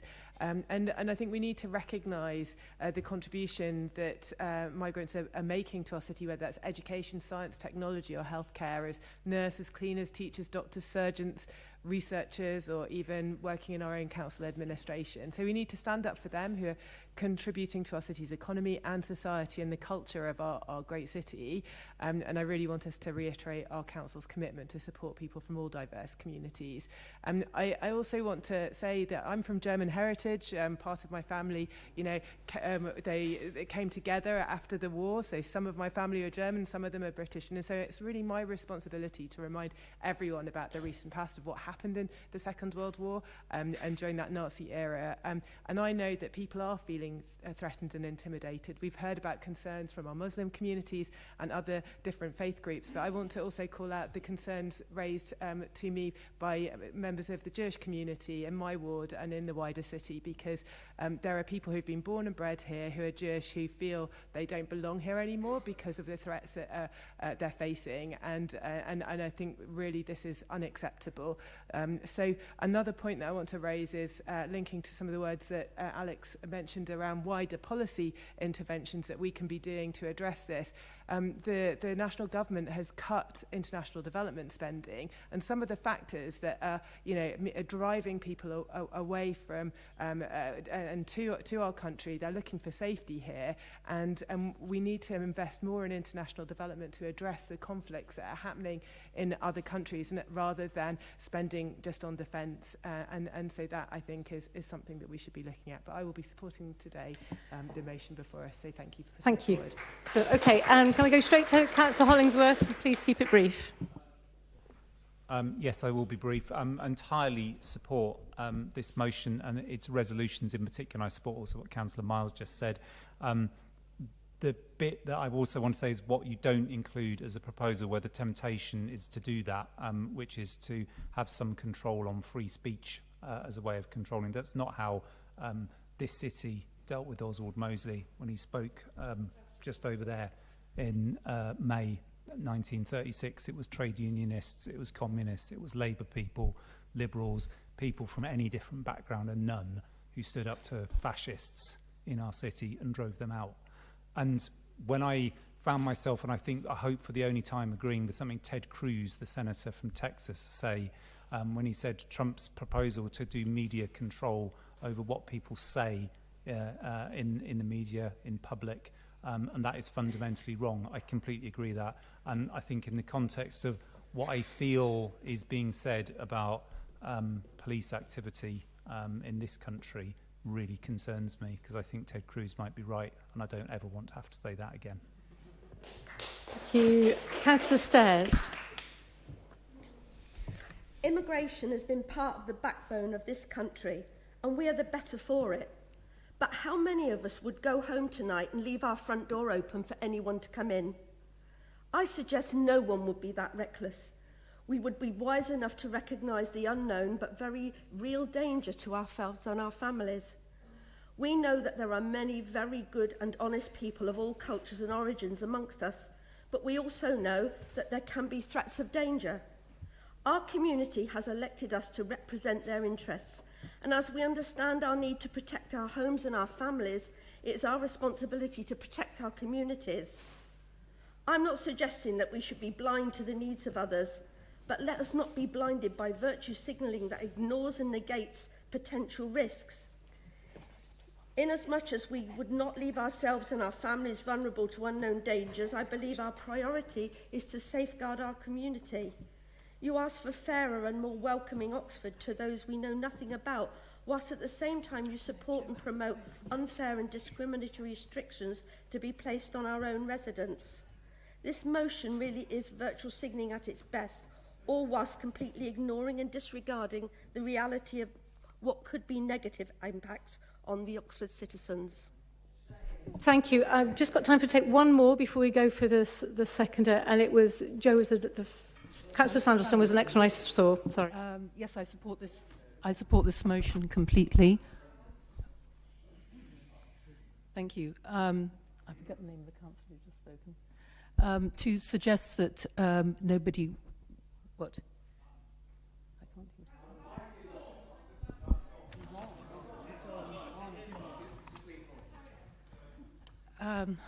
To suggest that none of us would leave our back doors open when we go to bed, I would suggest that's dog whistle politics. It's suggesting that none of us feel safe in our own country. And there are many of us in this room who have either come from overseas, whose parents have come from overseas, and grandparents, and have suffered in pogroms and terror attacks, and have come from exile to the sanctuary of this country, in particularly this wonderful city. So let's call ourselves a safe place to be, and I would challenge you to spend, both of us, the night with our back door open and see if anybody comes in at all. I would, and if they do, the chances are that it will be a fox. I would like to quote from Jazra Corsby, who's a London doctor, originally from Gaza, and he spoke at a Standing Together rally yesterday. First of all, before I quote him, I would say I would like to express my sadness at the Peacehaven Mosque arson attacks. There's no room for intolerance anywhere. What he says is there's a depressing rise in anti-Semitism here in Britain and across Europe. The recent attack on Jewish worshippers in a synagogue in Manchester is the latest example. I extend my sympathy and condolences to the victims' families. Some say this rise of anti-Semitism is a natural response to Israel's atrocities. We Palestinians reject any conflation between Israel's actions and Jewish communities here. I would like to say that on Yom Kippur, where I stood in security in the second line inside with only a prayer book. Luckily, it was 3.5 centimeters thick and hardback, so maybe that would have prevented any attack from someone who like the person in Manchester. I'm sorry, can I just finish, please? In both the Orthodox and the Progressive services that day, prayers were said for all those Israelis and Palestinians suffering who've been killed in the region. And so it's important for us all to understand that for minority groups, like my own minority as a Jewish person, we feel increasingly fearful because of not only what's happened, but the tsunami of hate speech that's now coursing through social media, and that's not just for Jewish people, for Muslims, everybody who is in a minority. Thank you. So I support this motion. So in order for us to have time to vote, could we have a very quick seconding and summing up, please? Lord Mayor, can I move to suspend standing orders? I think there's plenty of people who still want to speak, and there's been quite some significant comments made which I think need addressing. Seconded, Lord Mayor. Would you have somebody seconding and extending the standing orders? We have... Okay, I think I have at least 3 more people who want to speak. 4, 5, 6, and that is it, okay? So that's going to be an extra 20 minutes standing order and time to stand up. So we're going to be looking at 9 o'clock. All right, can I see all those in favour of suspending standing orders until 9 o'clock? I think that's a majority. Okay, right, then I can carry on making my list. Okay, I've got Raymond, Malik, Jafari Marbini, then everyone else put your hands up. Thank you, and I will... So we'll start with Councillor Raymond, but keep your hands up.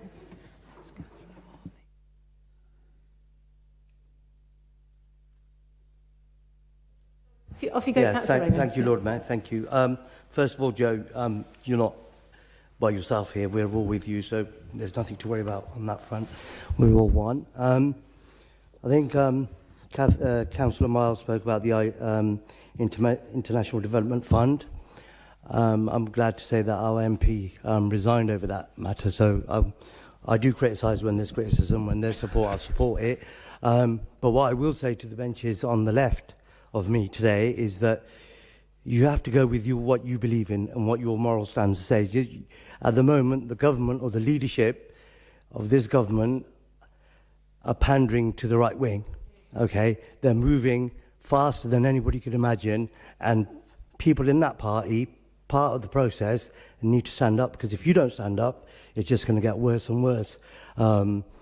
And at the moment, the leadership is moving so fast that I can't actually see the difference between Farage and Starmer in 2 years' time. I just can't see it. And the way that the rate that they're going, 5 years, it goes to 10 years to get to become a national in this country. It's not. And you know what? The most important thing, I agree totally with this motion.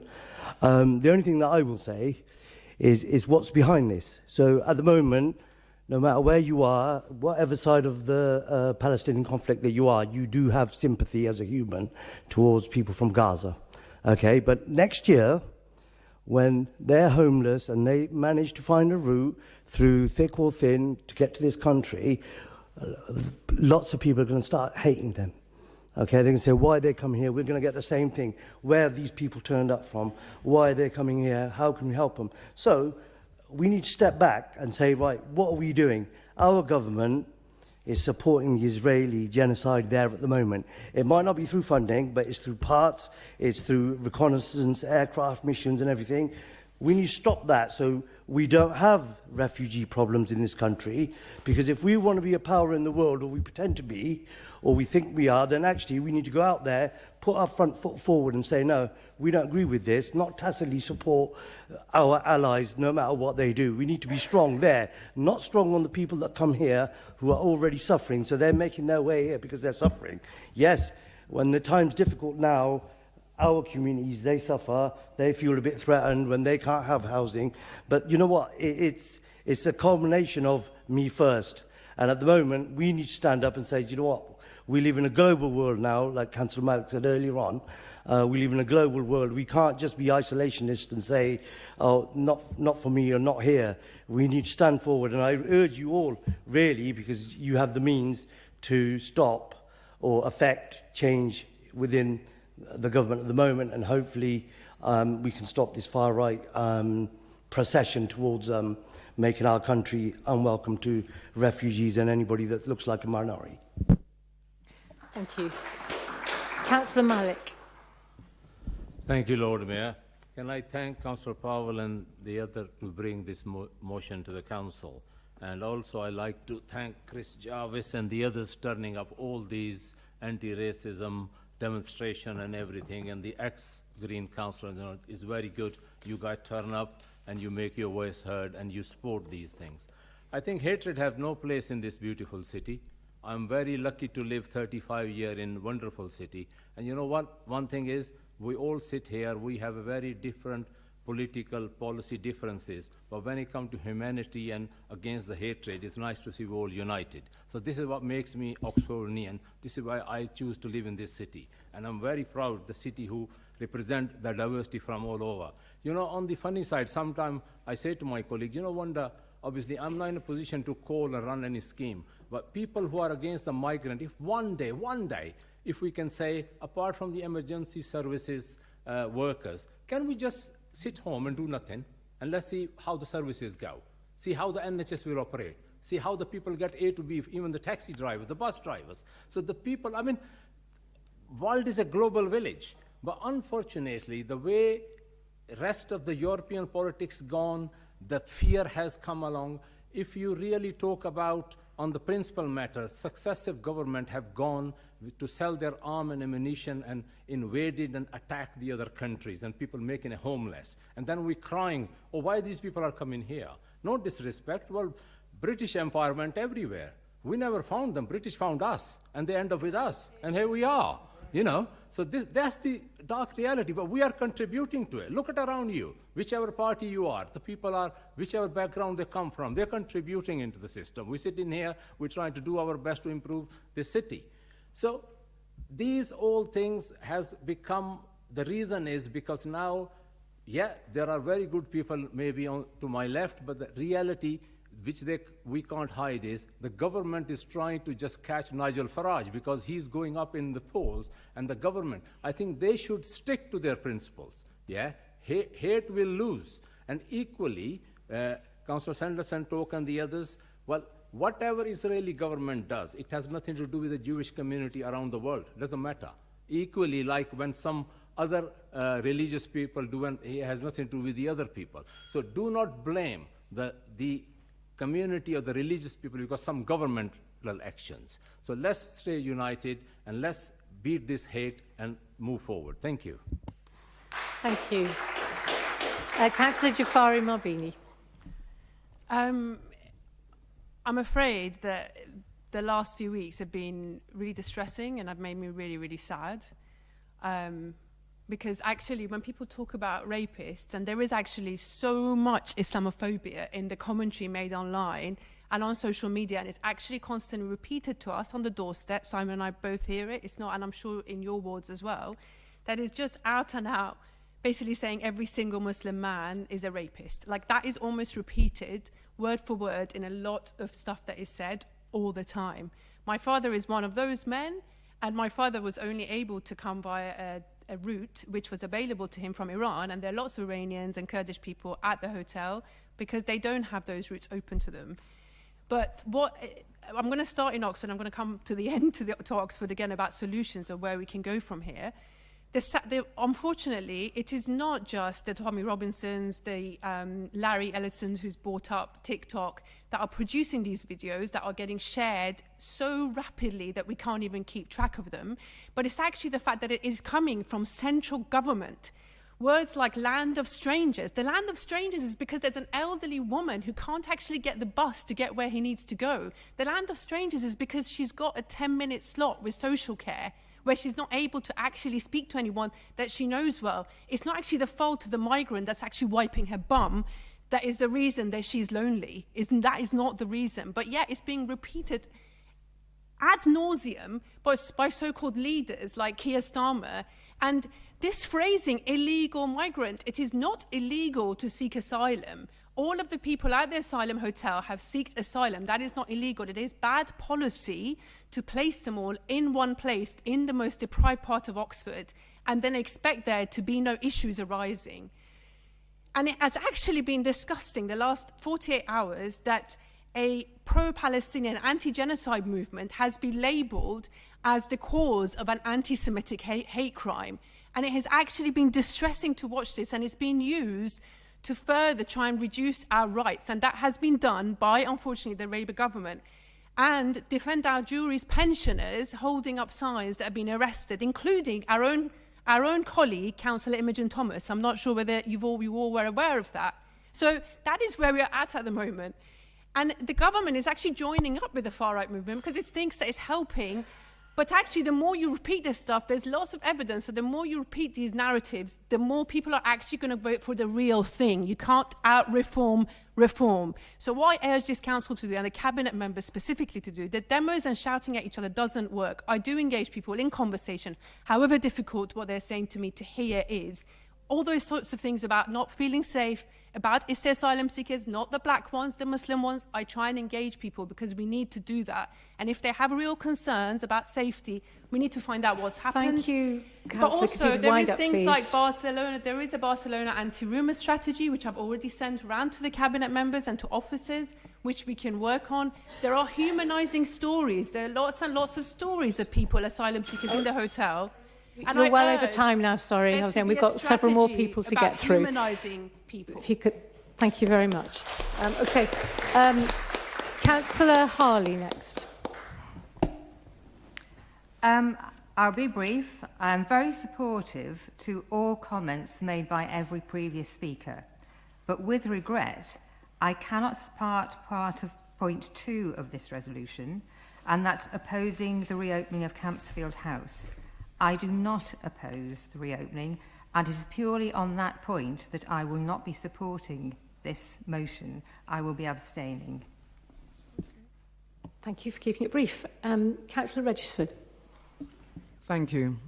I'd like to highlight the intergenerational legacy of what this motion is bringing up for us to consider, and urge this chamber to be really bold, not only in supporting this motion, but looking at our policy making going forwards. This is fundamentally also about race and equity. We've heard people speak about wealth and the unequal share of wealth. Let's not forget we're in the UK's second wealthiest city, and the colonial implication of where that wealth was generated from cannot be ignored. Hear, hear. I would like to bring the voices of my family into this. This is Black History Month. This is October Black History Month. 77 years after my parents came from the Caribbean as part of that Windrush generation. 77 years. The intergenerational legacy of the Rivers of Blood speech that still resonates today as an island of strangers cannot be ignored. What I want to highlight here is that our communities, and I speak about myself within this, are living in fear. So this discourse of hatred results in fear and invisibility. If you see me sitting here as the only black councillor in this chamber, it is because sorry, woman, my apologies. Female. Thank you, apologies, councillor, right? But again, the minorities are reflected in this chamber, and what it takes to do what we're doing cannot be underestimated. When my colleagues go to the anti-demonstration marches at the weekends, my communities are cowering in the house in fear. When I share information about these counter-demonstration marches, everybody's like, listen, we're in our house and we're battening the hatches. Yeah. We cannot underestimate the impact and the intergenerational legacy of dispossession that still exists today. These are some of the deeper levels that we need to get closer to. Conscious of time, I would urge this House to really be bold in our policy making. We need to stand up, not only stand up, but be really bold and progressive in really attending to these invisible facets of the racism of that component that my colleague has highlighted here, and also the prejudice and the impact of that. Our people are still dispossessed 77 years, 3 generations later in this country. Thank you. Thank you.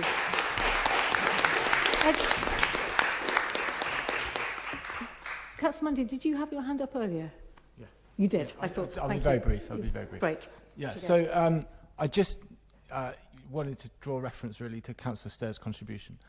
You know, I think we have to be really, really careful that we are not parroting the far right and sort of play into the far right and conspiracist playbook.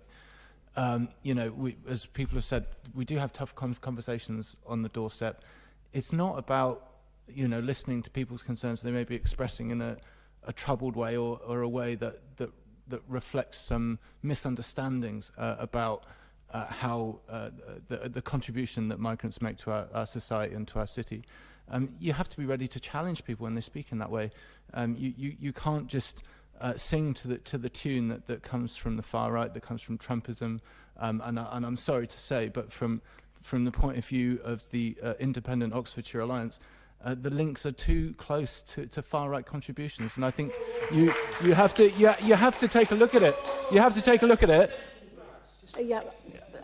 Councillor Mundy, they've had publications that have had contributions that are one step away from conspiracy theorists and the far right. Councillor Mundy, let's not turn this into attacking other groups. It's been challenged. Thanks. Yeah, I'll accept the challenge, but that's what I've seen and that's what I'm saying.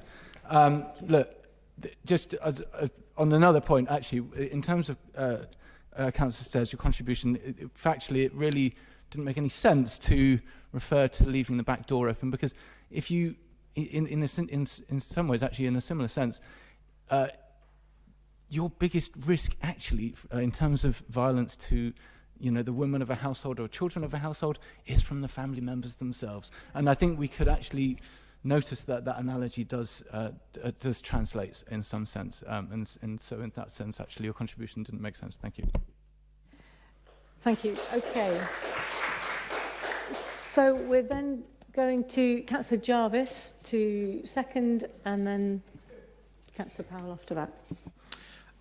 Thank you, Lord Mayor, and I wanted to start by thanking everyone who's spoken, almost everyone who has spoken in this debate for the contributions that people have made. I found it incredibly moving, and I think it's a real tribute to this council that this debate has been conducted in that way. I do think, as Councillor Mundy and others have already done so, I do think it is worth reflecting on the comments from a member of the Independent Oxford Alliance, and I did think it was remarkable that in a debate on resisting the far right, resisting racism and standing up for refugees and migrants, they still somehow made it into a conversation about traffic management. And I think that alongside the sort of dog whistle politics that we heard from that, I think we've slightly seen the mask slip there.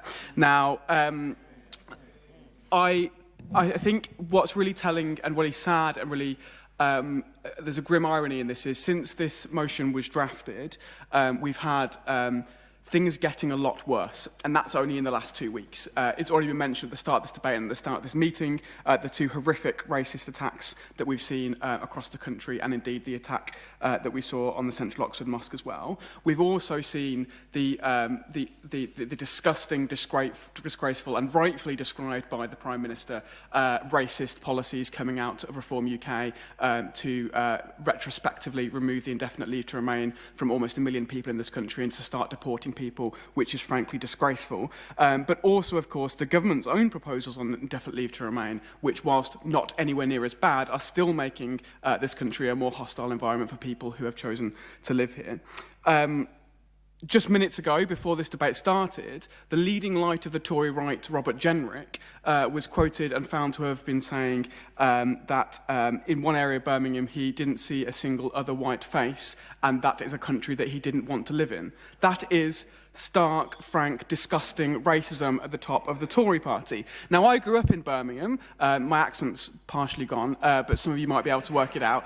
And I'm incredibly proud to have grown up in Birmingham, and a city that was built on the backs of migration and the backs of migrants, and a city that is deeply diverse, and it's part of the reason why I love Oxford too. And over the last 6 weeks, I've been going back and forth between Oxford and Birmingham a lot because my dad has sadly been in hospital, and I've been spending a lot of time in hospitals in the NHS, and I've been reminded of a speech that was made in the House of Commons by Dennis Skinner, one of the great former Labour MPs, where he talked about the treatment that he received in the NHS and him having what he described as a United Nations heart bypass because of the range of countries and cultures and people that he was treated by in the hospital he was treated in. That was exactly the same experience I've had witnessing my dad's treatment. It's exactly the same experience we have day to day in this country. We are a rich tapestry, we are strengthened by our diversity, and we must stand up as a council and as a city for that diversity, unite against the far right and the divisive narratives of them.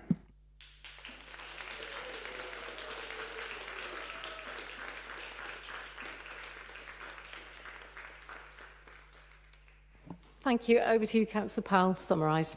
Thank you. I will keep this extremely brief. Thank you so much, colleagues, for your contribution. I've been particularly moved by the contributions from Councillor Regisford, Councillor Jafari Mabini and Councillor Sanderson. Thank you so much for your contributions.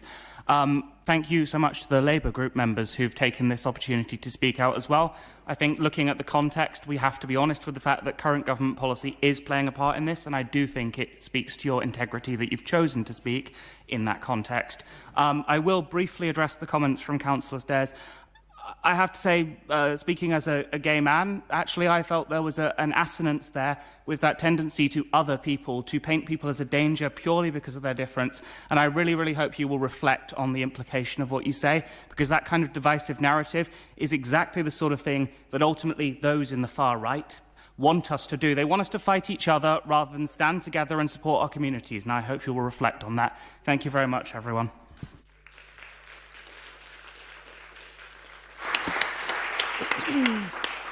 Okay, thank you all. So it's time now to vote on the motion. Can I see all those in favour of the motion?